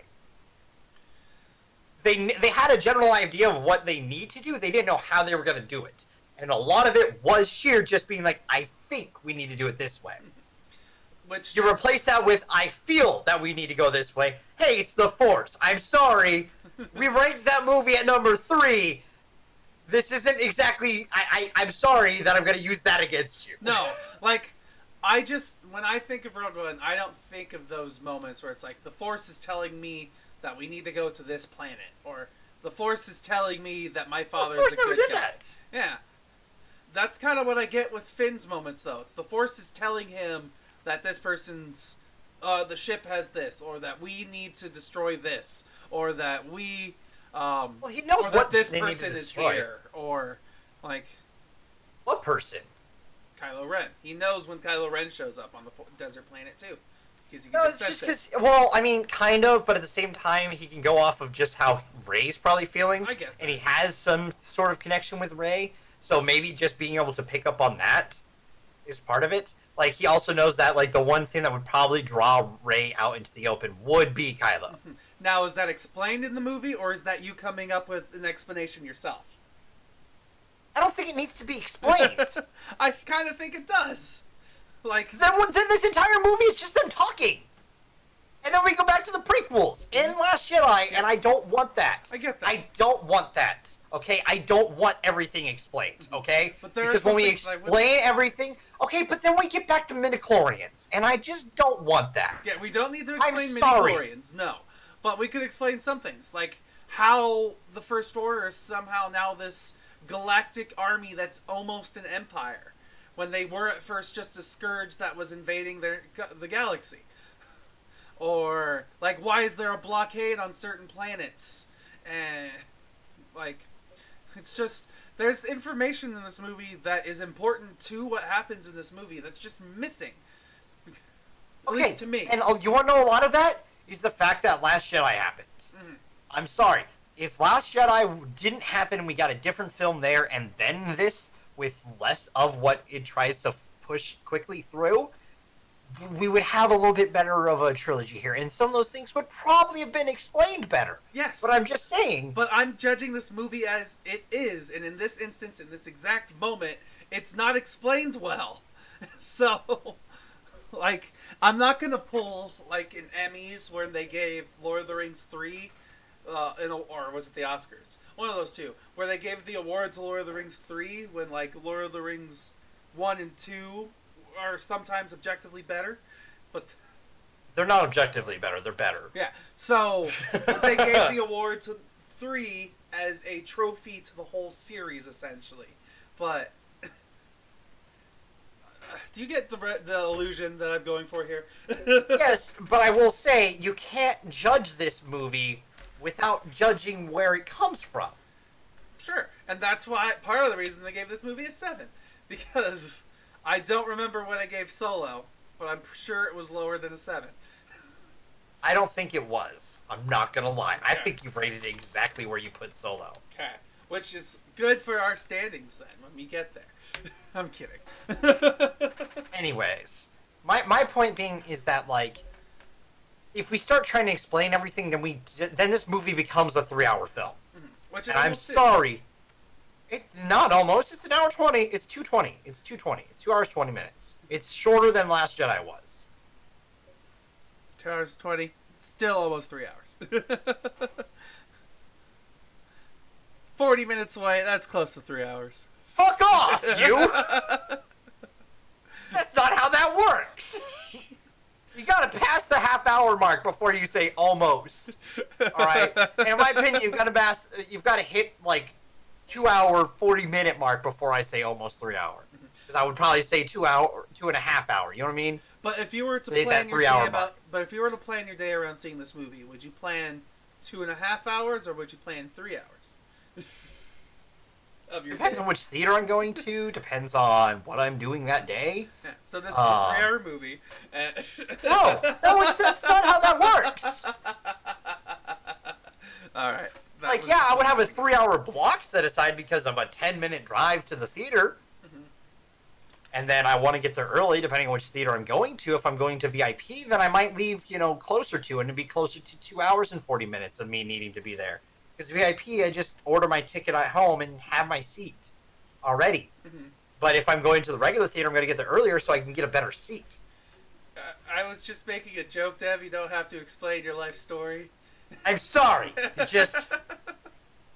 You're getting on me nerves Okay. with that bullshit. Okay. Anyways, my opinion is that this would be a way longer film when we start explaining Finn's connection to the Force. They had their chance if Last Jedi didn't happen. Mhm. This is what they're doing to make up for that. Mhm. Because you can't just So It- the you ultimate. can't- Go ahead. you would have to make this film at least a 2-hour, 40-minute movie if you're going to have that stuff in here, explaining more of the Palpatine stuff, explaining more of this, a lot more talking. And I'm sorry, we have an entire trilogy of talking and Last Jedi, which is a lot of talking. Mhm. See, it's just with me.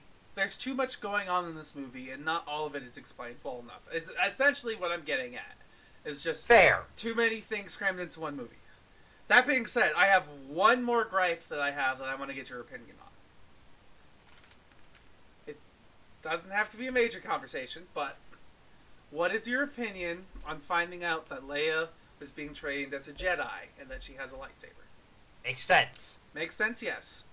Because wish it was explained a little bit better than just thrown in the ghost moment when she needs a hero to talk to her. Well, again, they had time to do that in The Last Jedi. But it wasn't done in The Last Jedi.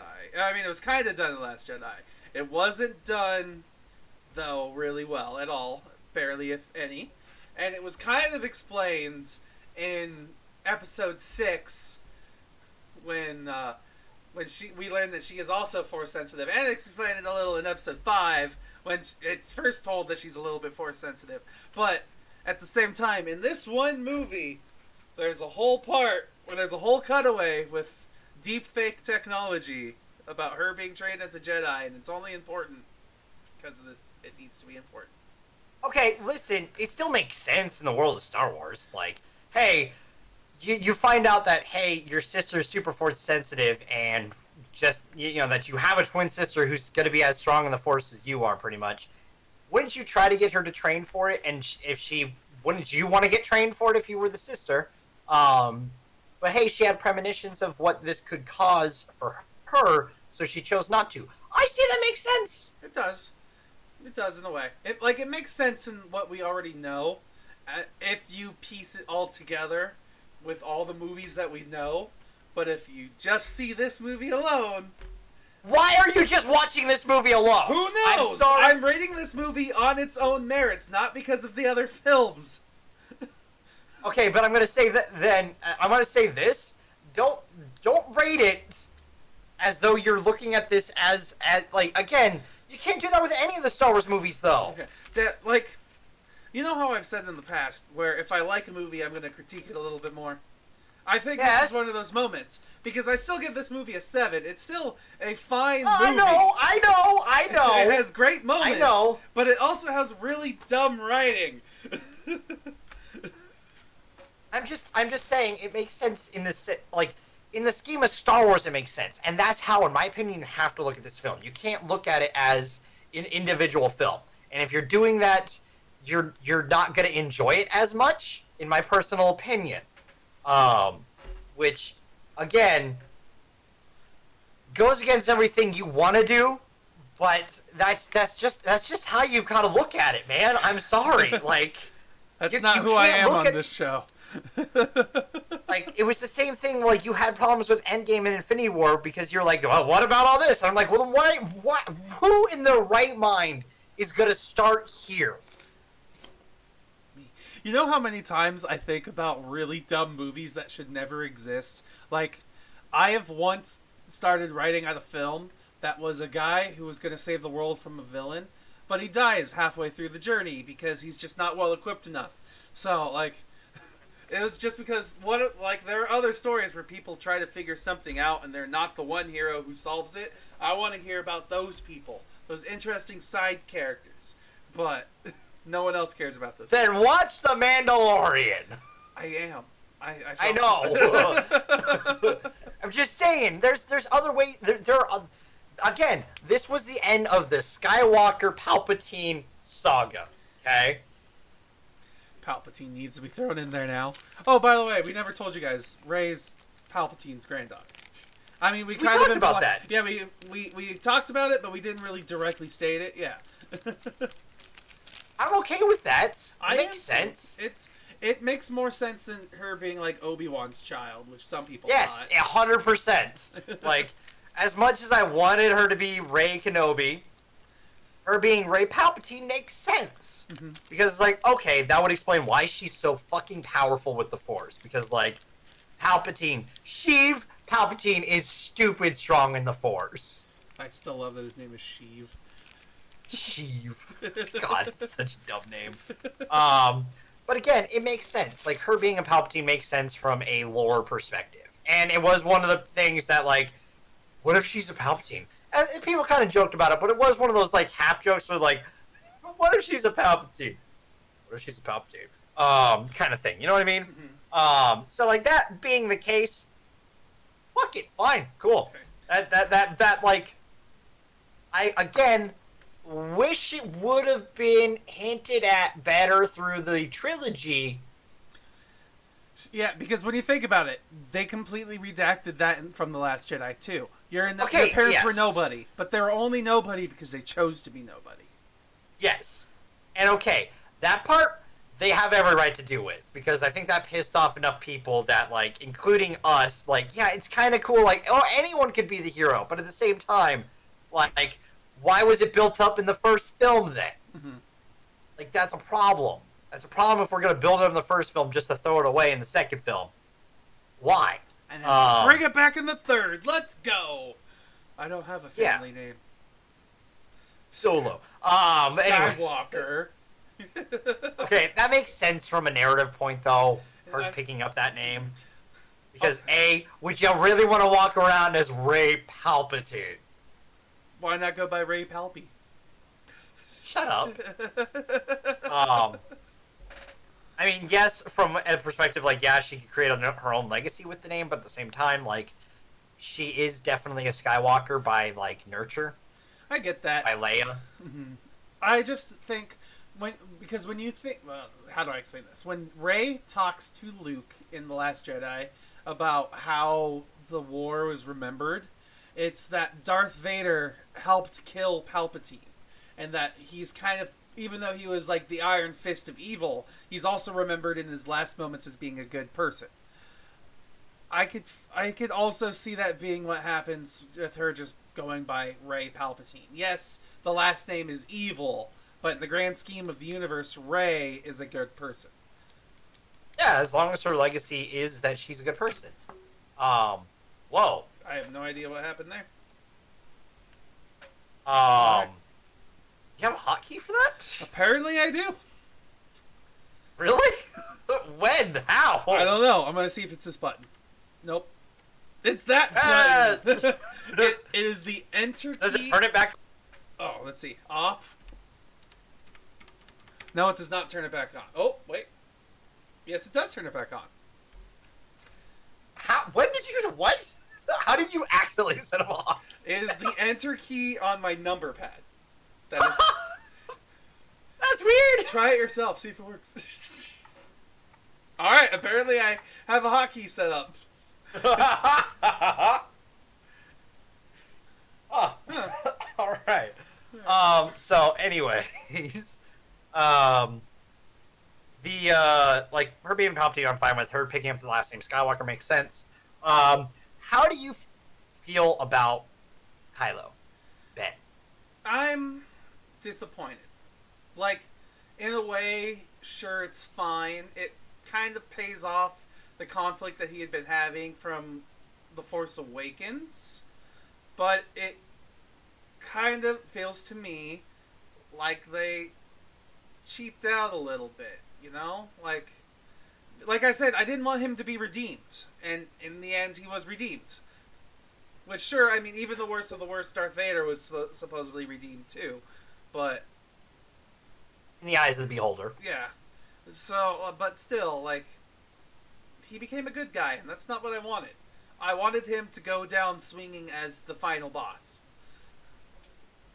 So, I'm sorry, as soon as the dead speak line happened, you had to give up on that. yeah, I did. I did. It was just a little upsetting. Like, it was fine, and I also really liked the moment when he did it, when they brought back Han Solo and Oh, dude, I like all of that. Like, Yeah. From a visual standpoint, the fact that he literally dies in that moment, like, he gets killed. From as close to killed as really he's gonna get. until the end of the movie, but And is healed, which, by the way, one of the best things about that healing scene is that the scar, too, is healed up. Which just really good visual storytelling that, like, hey, this is his moment to give that up. even the huge disfiguring scar on your face, which is a testament of how evil you are, is gone. You're a good It was guy. Leia's last will, and then, you know, she obviously did some mind trickery and created the mind self of Han Solo, which, dude, as soon as that line started, hey, kid. Man, did not expect that. Yeah, that definitely brought a tear to my eye. Just hearing his voice, I was like, Han! But it was the only person who could do it. It was the only person for us, as viewers, who could say, I forgive you. Yes, And, oh my god, that line where he's like, Dad. I know. Oh my god. Like, I know that was super fan servicey, but at the same time, that's Han Solo for you. Yeah. Like, And like, the best thing, too, is that could have been multiple things. It could have been, Dad, I love you. Dad, I'm sorry. And it doesn't matter. I know. yeah. Like, that's so powerful right there. That's a powerful moment. That, yeah, it's in his head, but at the same time, it's not just in his head. That is, Yeah, like that is Leia at the same time in some way. I was sitting there and I was watching the movie the second time, and my thought was, the use of sound will let you know how real it is, if it's real or not. And it's real to him because to me, they make it real to him because Han Solo has footsteps. He actually has physical weight and impact in the world. Like, you can hear him stepping on the metal that is the dead Death Star. And it's like, wow, that's definitely important. Yeah. And it was great. But still, like, I just wish he was the bad guy. Fair. But it also I led to know. one of my favorite moments from Kylo Ren, or technically Ben Solo at this time, where they do the lightsaber grab, and he's like, Oh my god! yeah, Another great moment was him jumping down. ow. Yeah, he's like so brave. Boom. Ow. And then he's just running through the halls, blasting people without even looking. Yeah. Oh my god! And then it gets to the only part where the Knights of Ren matter, is when they fight Kylo Ren, which seems like it would be a really cool, impactful moment, but it's not really, because the Knights of Ren are kind of useless in this movie. Yeah. But dude, that fucking just... And it's gone. And then he pulls it behind his back, and he's like, eh. a very Solo kind of thing to do. Sorry. Yeah, it's like, yeah, it would have been funny if Rey also was like, magic. But, like, my god, that was set up so well throughout the movie, and then suddenly it's just like, my god, that is so fucking awesome. It was like, really I'm cool. sorry, can we get more Force die-ins in this universe? For the love of God? Because if they can do that shit, please. Please give me more. Mm-hmm. Especially because I love the moment right when they go to face off against him, and they both just draw up their lightsabers to get in the exact same stance. The only thing I wish they would have had, and I know a lot of people said it, is that one of them had the green lightsaber. Would have been awesome. Yeah, because. Or if she had her lightsaber at the end, my God, which was just like as soon as I saw it, I'm like, cinematic yellow lightsaber. So yes. Now this leads me to the question: what was the moment that you wish they turned up to 11? When the Force ghosts start talking. Force ghosts start talking.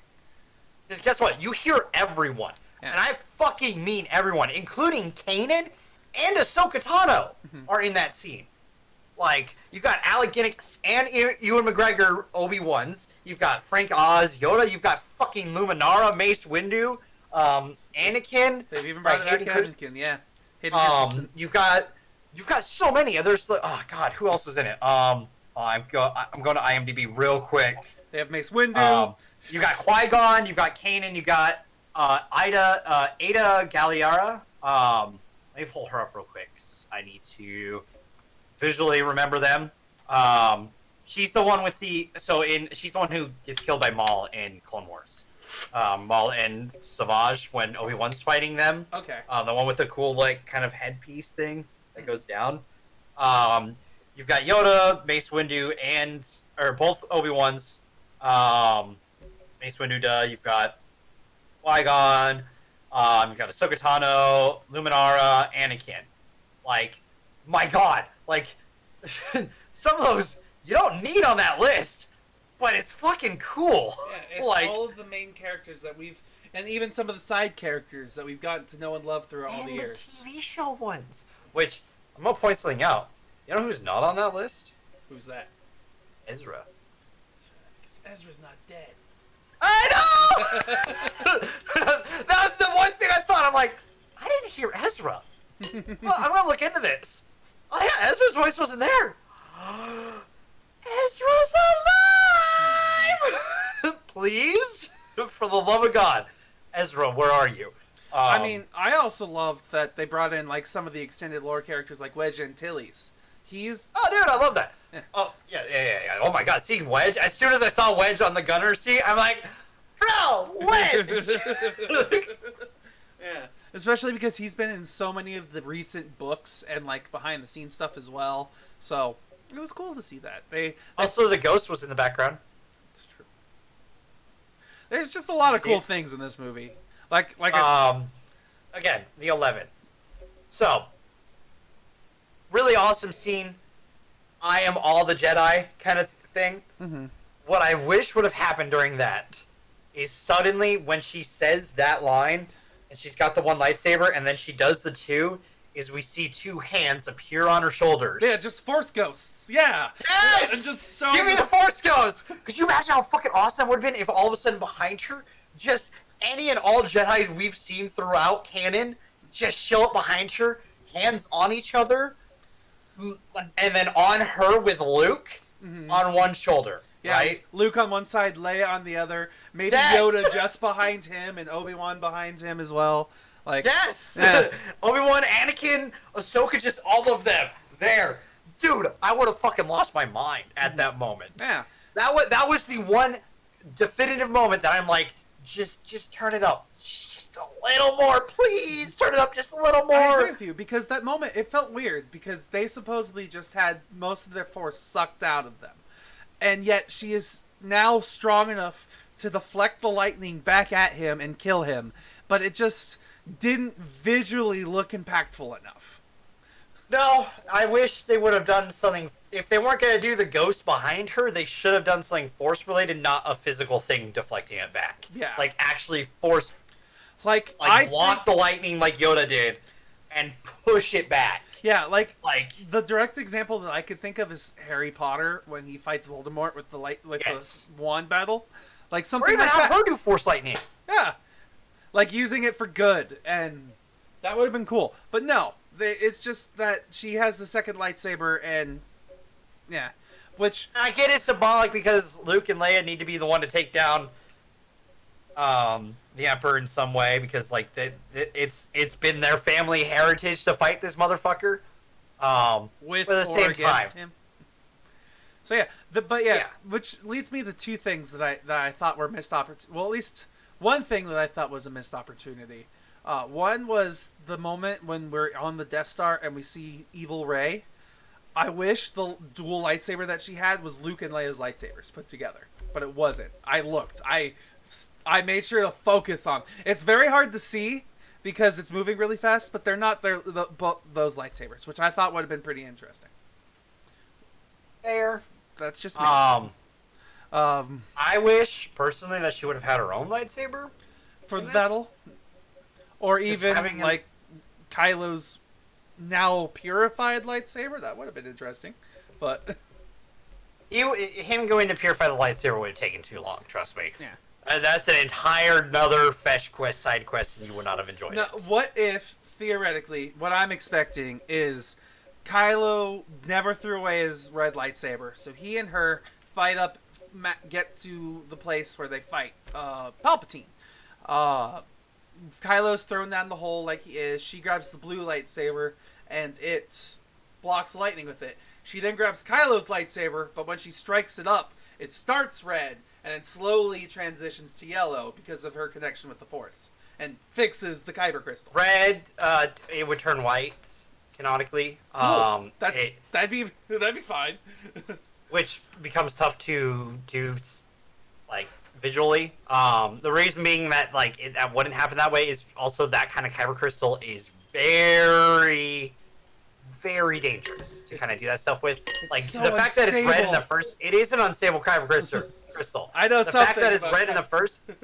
that red in the first place is really impressive because, like, turning that shit red is either why it's damaged like that or doing it when it's already damaged. Fuck, because essentially turning a kyber crystal red is... You're pushing breaking so it much and hate in- bleeding it. You are.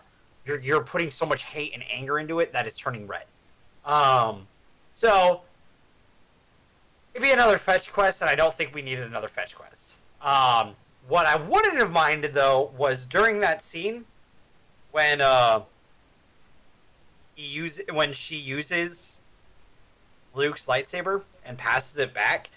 I kind of wish Leia's lightsaber was a different color. You know what would have been cool for Legacy fans would have been that her lightsaber was purple like her daughter's would have been in Legacy.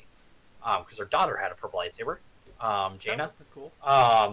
And instead you had, Rey with the purple, Ben with the blue, Anakin Luke lightsaber. I almost feel like it would have been good if we even had Rey with or Ben with the purple because he feels more connected to his mother. Yeah, either way. But then you don't get the cool Force Pass, though, because she's got to use the Luke one for that. Yeah. I guess. But, like, you still need a blue lightsaber in that scene, in my opinion, because if you don't have a blue lightsaber in that scene, then it doesn't work, because you need the definitive light side thing. I really wish we would have gotten Palpatine to fight with a lightsaber. Just a little bit. I wish we got more Palpatine fight in general. Like, he's a dead man through most of the film, so he doesn't do much, which is totally fine. But then when he comes back to life, all he does is force lightning and stand there. Which he's freaking Palpatine. I wish he did more. Like... No, I agree. Which, don't get me wrong, like, Palpatine and only the Palpatine bloodline being able to do force lightning, and technically Snoke, which I guess... And technically Dooku. It's not just the Palpatine family. Okay. It's just... Powerful enough dark side users. Yes. Okay. That's fine then. It's just... So, like, it's just... I guess it's fine. It's just more to be desired sometimes. Other times it's really cool. Like, for instance, another part I wish they turned up a little bit is when Palpatine does the giant force lightning spike into the sky, it doesn't destroy a single ship. It just acts like as an EMP. It's a little weird. I wish something would have died then. That's when, let's be real, that's when, what's his name? Poe? The dude who died. No, the other guy who dies. Oh, flying. Wex? No.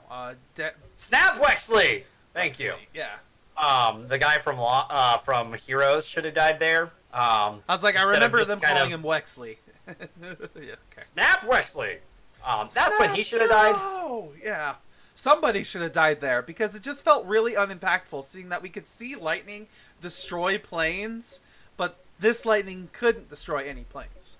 That also being said... He wanted to, like, I think it was just he's being Palpatine and just playing with his food as he does. Mm-hmm. He always does that. Hubris, not Palpatine's strong suit. Or his strongest suit. Let's be real here. Yeah. So, that being said, like, I wish the lightning did some more. Just anything in general. I wish when they destroyed the lead ship that they still destroyed the signal tower, because they did nothing to the signal tower. So technically the fleet could still leave, I would think. Well, when the ship crashes into the ground. Okay, maybe. We'll say maybe that destroys the signal tower.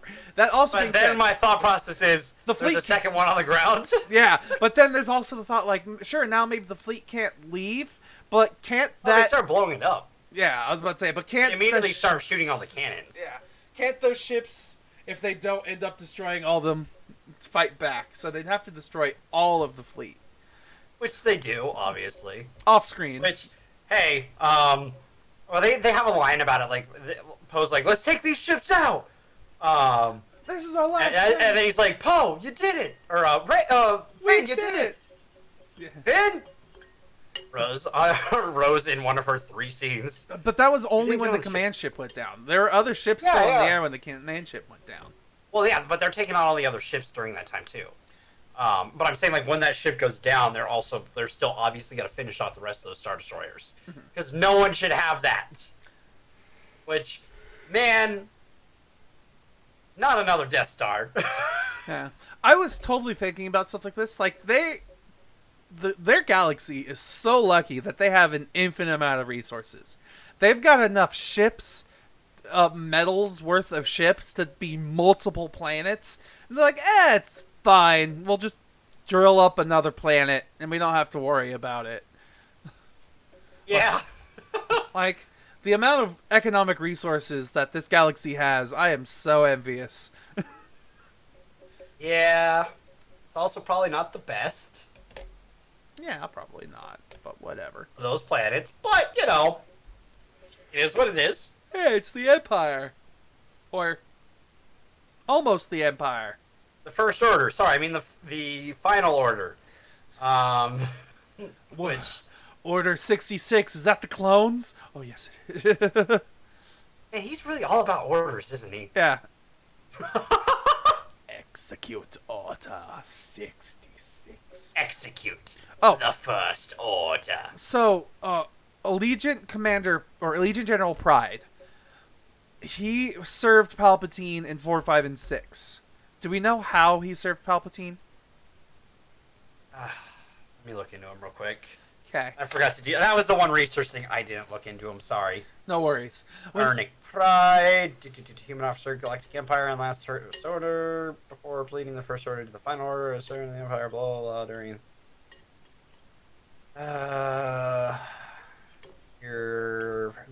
He does first appear in Episode 9.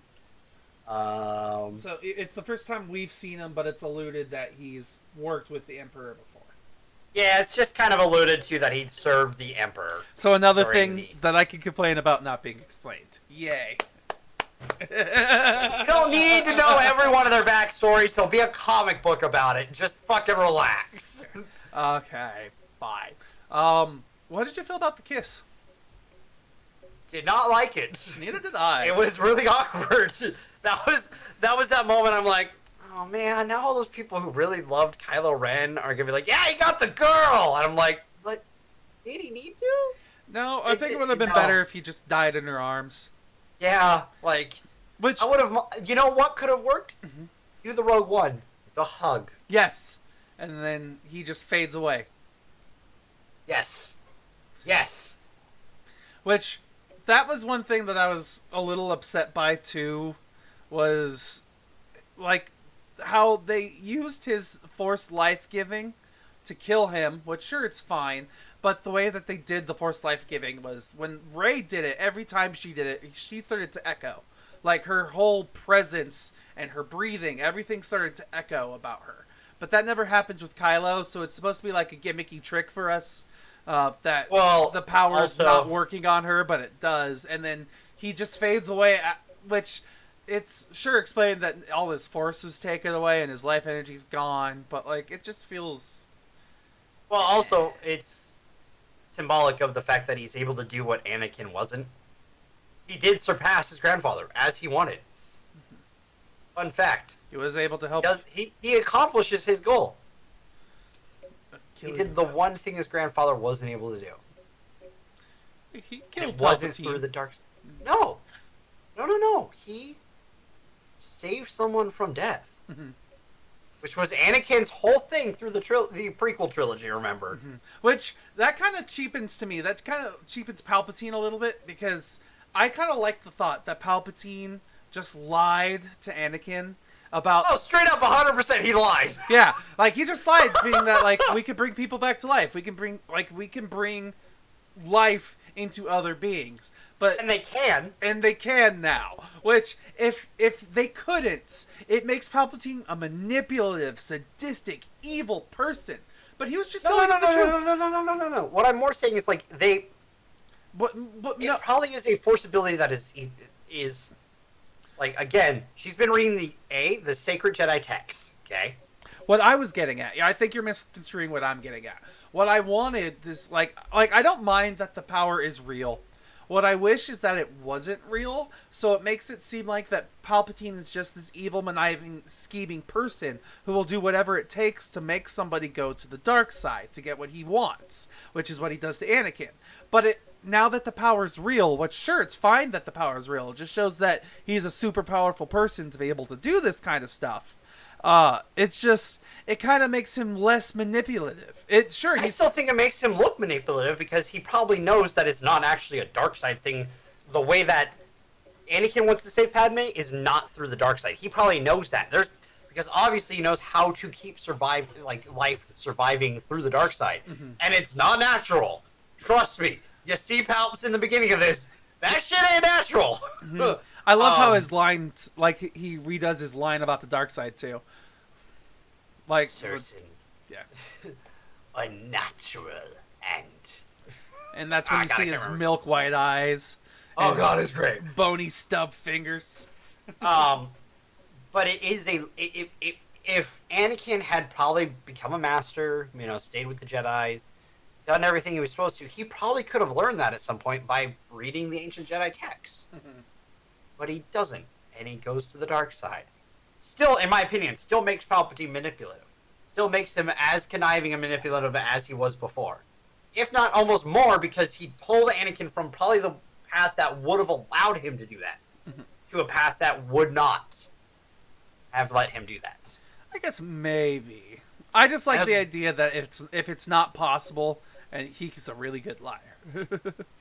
Which I guess is less forcey and more person-y.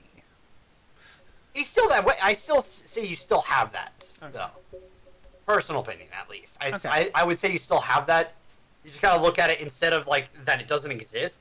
That it does, but not everyone knows about it because it's an ancient Jedi text, which was in that tree on that planet that you had to track down through just historical maps and archaeology kind of shit, which Luke did track down. I mean, yeah, I was about to say, Luke, that planet is supposed to be an unmapped outer rim planet that no one's ever been to. Not outer rim, but it's unmapped in the sense of it's not generally traversed. It's kind of out to the side, if that makes sense. Sure, I'll give you that. What I think of when they say unmapped, it's just a part of our galaxy that we never deal with. So it's someplace that's further out there than we usually go to. It doesn't have to be further out there. It's just probably not along normal routes that are taken. It's how I look at it. It's a backwater planet. Those are all over the galaxy. Yeah, they're everywhere. Yeah, doesn't necessarily have to be outer rim. I would think if I remember seeing the map correctly, it's kind of it's on the cusp of outer rim, but it's not quite outer rim. If I remember my linings for where they put the outer rim correctly. But I haven't seen the more updated maps since then, so I'm going off of my old maps. Yeah, you just look at episode 7, The Force Awakens at the very end when they plug in the star chart with. Yeah, that's what I'm going off memory for that, and where the path is. It's like it's on close the to 3/4, almost towards the outer edge. Yeah, pretty much. Yeah, it's in that area, which I can't remember the name of that, at least on the old canonical maps. But again, I don't know if that map is still accurate. I think it's mostly accurate, but I don't know. There's probably a lot of planets that have been added or gotten rid of since then. God knows how many planets have been destroyed since then. But no, like for me, the Force healing thing doesn't really take away from Palpatine's manipulative abilities, and it just shows that that Anakin did choose poorly, in my opinion. Mm. Like he chose even worse than you thought before. Yeah. Like, Oh. if anything, it makes that decision worse for Anakin than before, and it makes him look more foolish. Because there's a good chance if the Jedi Order was still around, they'd maybe hunt down the old Jedi temples. Potentially. Probably not, because they were a bunch of lazy assholes. I was about to say, like, the Jedi that existed when Anakin destroyed them all, not really good Jedi. Oh, God, no. But they definitely didn't need to destroy them all. He definitely could have been a light side user to get his goals. So. Okay. Alright. Is there anything else that we want to talk about here? Oh, all the ships showing up. All the ships. That was and pretty they just dramatic. played they just started playing the Star Wars theme. Like, there wasn't anything else. It was just da da da da da da da. It was like one of those moments where it's just like, yeah, fuck it, let's do it. Avengers theme moment, let's go. That was the Portals moment, which, all right, fuck it, let's do it. I wish we would have seen more people too. I'll be honest. Just at that point, if you're gonna have like Zora Bliss show up and have whoever that old person was who complimented Lando. Do you know who that was? I don't. Like, there's a cutaway when Lando shows up that to like an older man and a rebel fighter out, not a rebel. That's Wedge. Okay, yeah, Wedge. That's Wedge on the gunner. He's like, nice job, Lando. Right. That's Wedge. I remember. That's right. Sorry, my bad. I wish they would have cut to more, like, because there's the ghost, like, have this green-haired guy, and an old Twi'lek flying it, and then you could be like, go ahead. Sorry, yeah, my apologies. and you could be like, oh my God, that's General Syndulla. Yeah, I just wish they had more variety of ships too. Like, they had a lot of different ships, but if they had more of like some of the older ships, like some from the pre-Clone Wars and some like Galactic Empire stuff, like that would have been really cool, I feel. But who knows? I mean, the Y-wings are pretty old. Yeah, not gonna lie. and they also had like the Hammerhead starships still. Those were pretty cool. Like, I wish we would have seen more people that we've seen before, though. That's what I mean. Like, bring in like. I haven't watched it yet, but bring in some of the people from the Resistance show, like, because they're pilots. That would have been their scene. Like, I'm not gonna lie, that would have been the scene to be like, hey, this, and have it literally have Resistance end on that scene where Lando's sending out the message. Mm-hmm. Have the show Resistance end there, and then have them show up in this movie. Hey. Guess what? That's a perfect way to end that show and throw it into this. There you go. I don't think they would be alive. Maybe Rex show up. It'd be cool, but he's dead. He's probably really dead at that point because they age fast. Do you think, just random question, because I just thought about this. Do you think that Captain Phasma's actually dead? Yeah, they didn't bring her back for this, so yeah. Okay. Like, if she didn't show up in this, she's dead.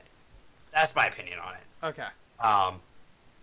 Like, because it's like, it's a more definitive death than Bulba's death, which is potentially not dead. We'll see more going forward with Mandalorian and other lore, because I think his armor shows up in Aftermath. At least it's implied that it's his armor in that book.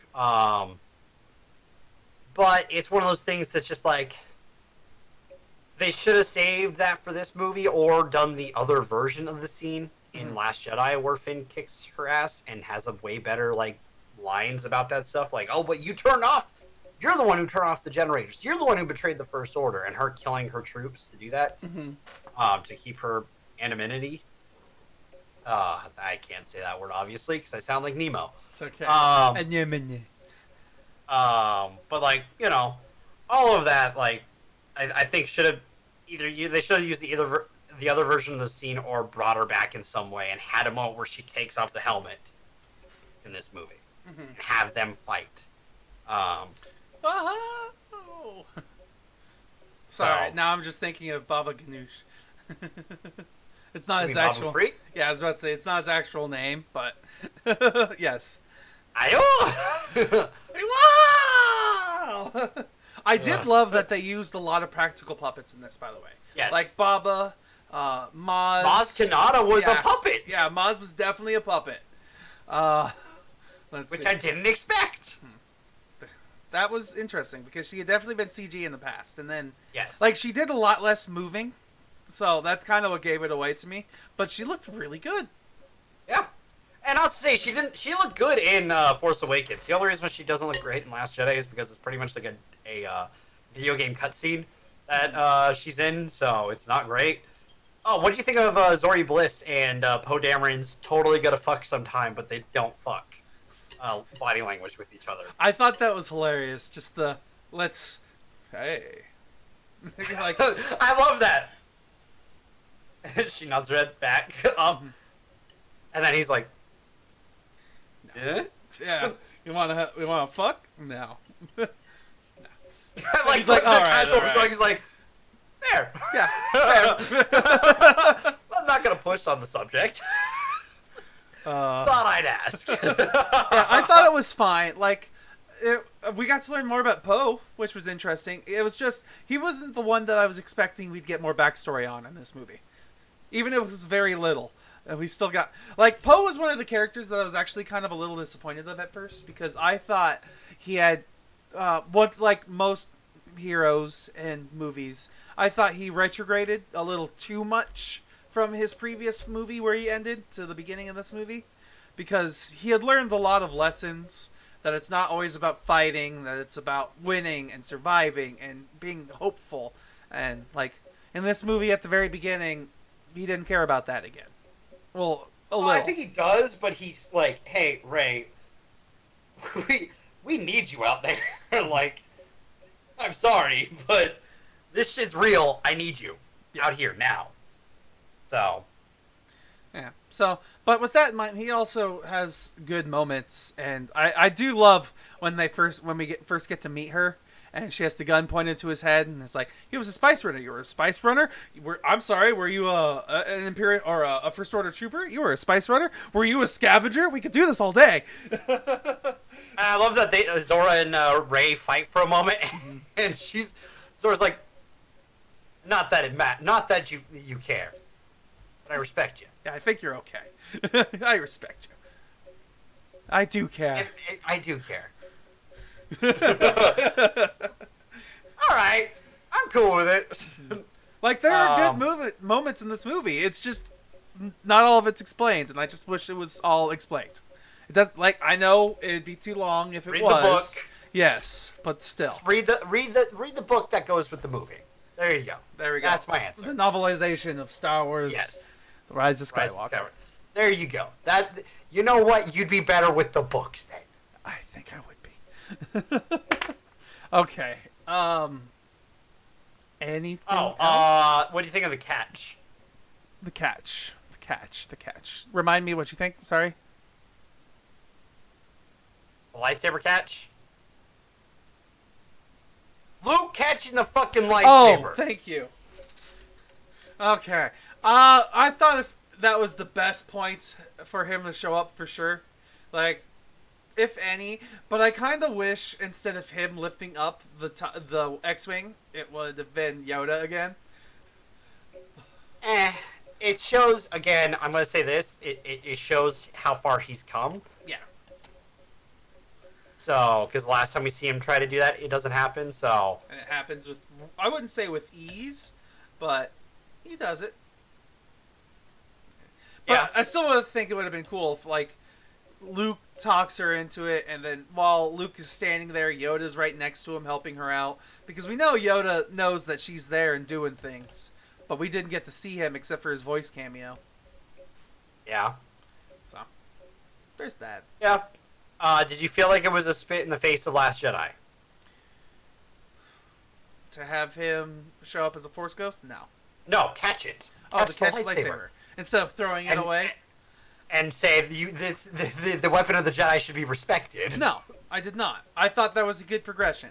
Being that he gave his life to reignite the spark of hope that was the rebellion. And that his whole mindset had changed. I thought that was fine. Okay. You know what? That's fair. That's a good way of putting it. That's kind of how I feel. I feel it's a little heavy-handed, a little bit. A little, yes. But it's still like they do it in a way that makes narrative sense. Mm-hmm. So, I just want to double check on that. Like I was fine with it. It was a little fan servicey, but I was fine with it. Okay. So, I think then, is that all the spoiler stuff we have then? I don't really have anything that I can. All right, then I don't really have anything. Adding marker now. Okay. So, Cool. stand. If you're just joining us back from the non-spoiler discussion, hi, welcome to the ranking. Yeah. So yeah, anyone in chat, please don't spoil anymore. We're not spoiling for our YouTube audience for this Okay. point on. I'm going to give the original ranking from what we had at the end of last week. Okay. We had should I go reverse order? Sure. Why not?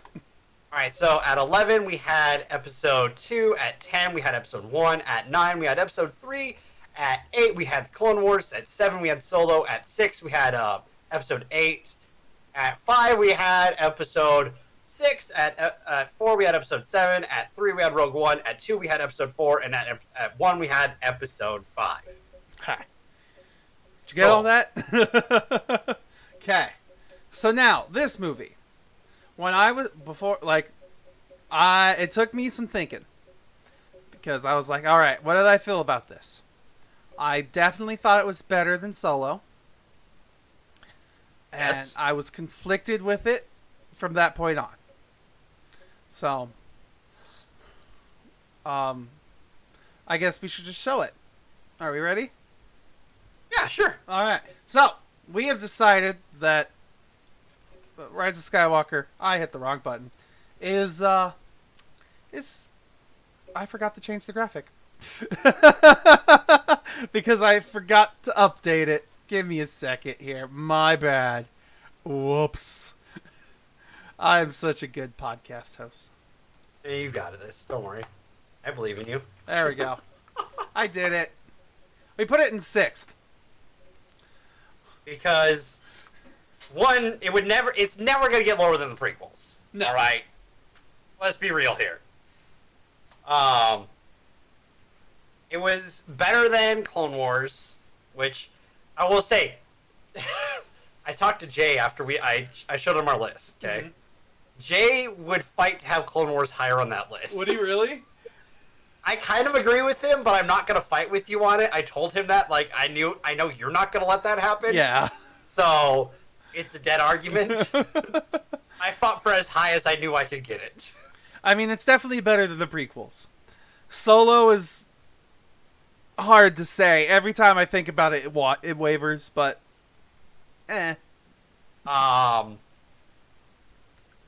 See, even so, I agree that Clone Wars is better than Solo.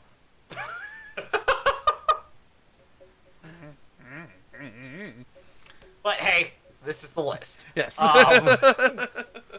This is the way. We have spoken. I have Not that I agree with it, but, it is what it is. Yeah, you are This Is the Way, and I have spoken. Yeah. So, on top of that, personally, I feel it's more entertaining of a movie than Last Jedi was. Yeah, that was the big deciding factor. Because Last Jedi and this one, to me, are really close to each other. Like, just for me, like, the highs of The Rise of Skywalker are definitely higher highs than The Last Jedi. But The Last Jedi still has a bunch of really cool moments in it. So Yes. like literally it just comes down to which one is a better Star Wars movie. Yeah. So I get it's just And it's Rise of the Skywalker. Yeah. Well, yeah. Yeah. So that's why it's at number 6. For me, it doesn't like it's arguably on par with Last Jedi in some ways for me, but again, I wasn't gonna fight with Steven over that because that would never have happened. I was going to say, you were thinking at one point, you mentioned that you were thinking about putting it above Return of the Jedi? Is that where I was saying? Yeah. Yeah, you had mentioned that you were thinking maybe even putting it up to 5 at one point. Yes. But That's what I meant. Sorry, it's better than it's equal to the Return of the Jedi for me. Sorry, that's what I meant, not Last Jedi. Return of the Jedi. Sorry, they have 2 with Jedi in it, and they don't normally do that, and it pisses me off that it still has Jedi in it. Sorry. But like, they're kind of on par with each other for me in some ways. Return of the Jedi does things better in some ways, and Rise of Skywalker does things better in some ways, but it also doesn't do things better in some ways, and the other one doesn't do things better in some ways. So it's kind of like, and I'm not gonna fight for a 5th. yeah, nah. It like, I'm sure if you came at me with a really reasonable argument, I'd nod my head in agreement and then ignore you. So, Which is fair. yeah. Like, Like, don't get me wrong, we had moments in this conversation where I was like, could I have rated this movie higher? Probably I could have, if I was a nice guy. But I'm not always the nice guy. he's the bad guy. Sorry. So again, this is where it's gonna sit, and that's just the way it is. Like there was no way that I think we can get it higher. There was no I personally, it could have been 7, but I feel it's the top. It's on the top half of the Star Wars movies. And it in my opinion, it's more entertaining than Last Jedi. It doesn't ask as many questions as Last Jedi does, but that those questions for Last Jedi almost maybe hinder it and hinder its place in the franchise a little bit. But again, it's complicated. Okay. So now I have one more question for you, Dev. Yes. We mentioned this last week about the Force vision that Rey had when she went into the dark side cave. Was that at all explained any more without Nope. spoilers? Yeah, I thought. Like the closest, there was one moment where I thought they maybe explained it is when she was like walking through, and like we could see through like a reflection of glass. It looked the exact same as her walking up to the to herself in her vision, essentially. So I was like, that could maybe be what was hinted at there, but that's about it.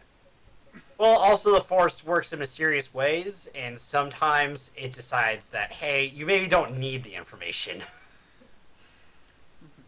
Yeah. So Yeah. Rise of Skywalker is 6th. yeah, pretty much. Rise of Skywalker, 6th place. So, anything else, Tim? No. All right. So let's briefly hop on over then into our news segment. So,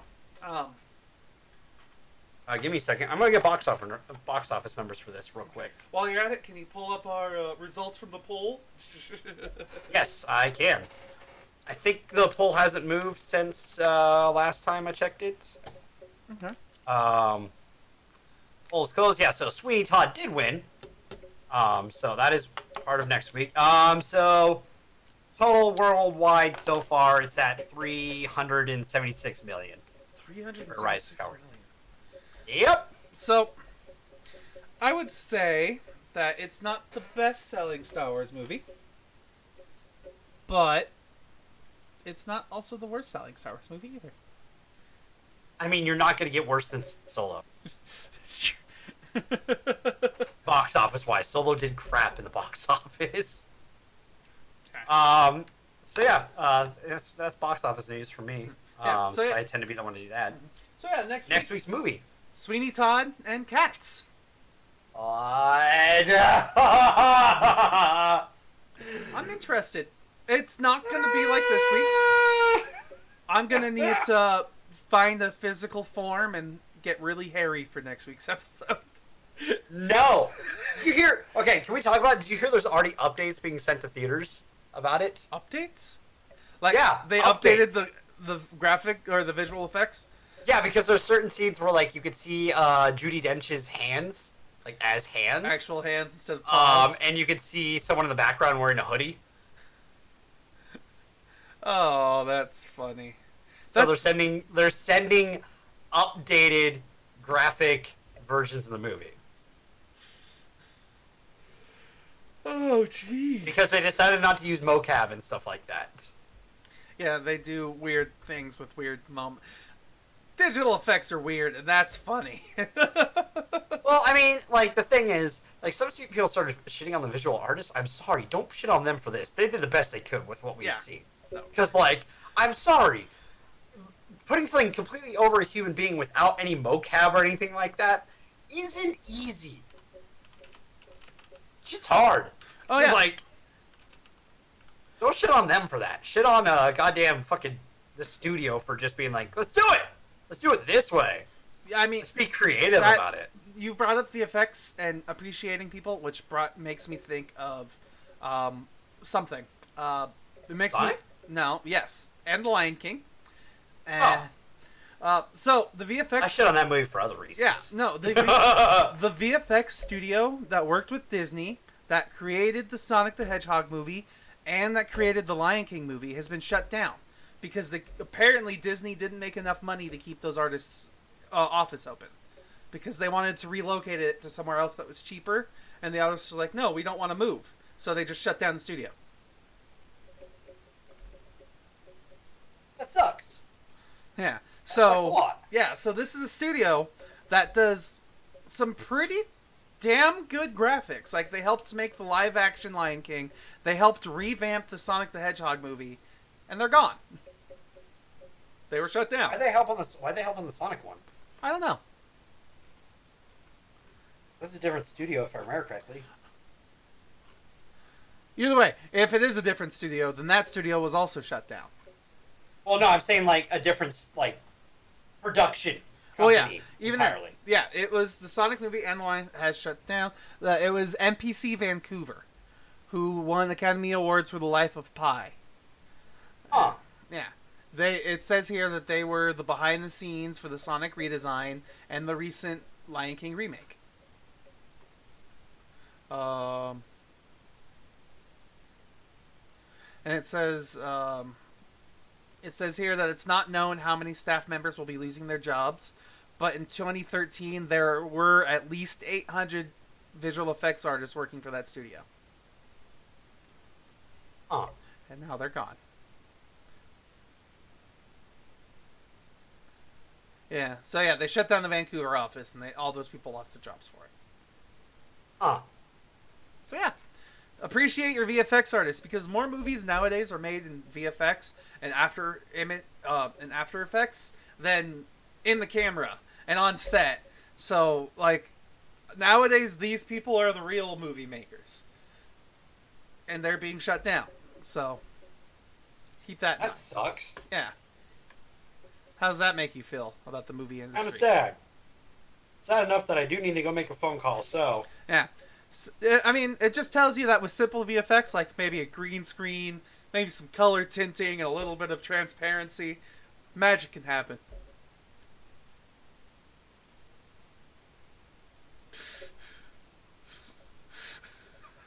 That being said, let's end this week's podcast.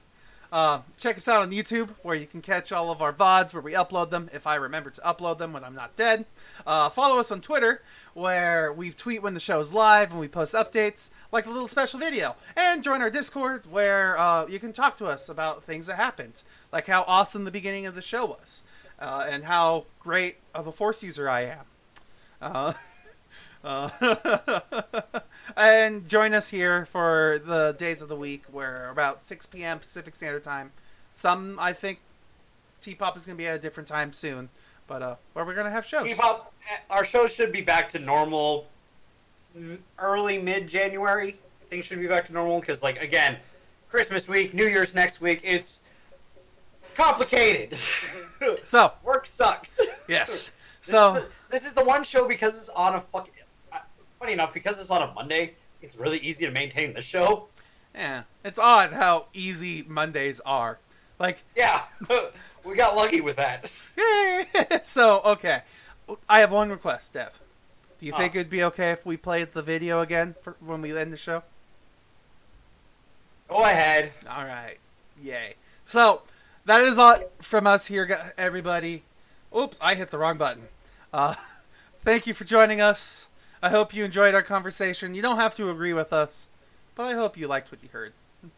So, thank you very much, and we will see you guys next Monday, 6 p.m. Pacific Standard Time, for Sweeney Todd and Cats. Bye, everyone. And enjoy the masterful creation that me and Dev made. See you later.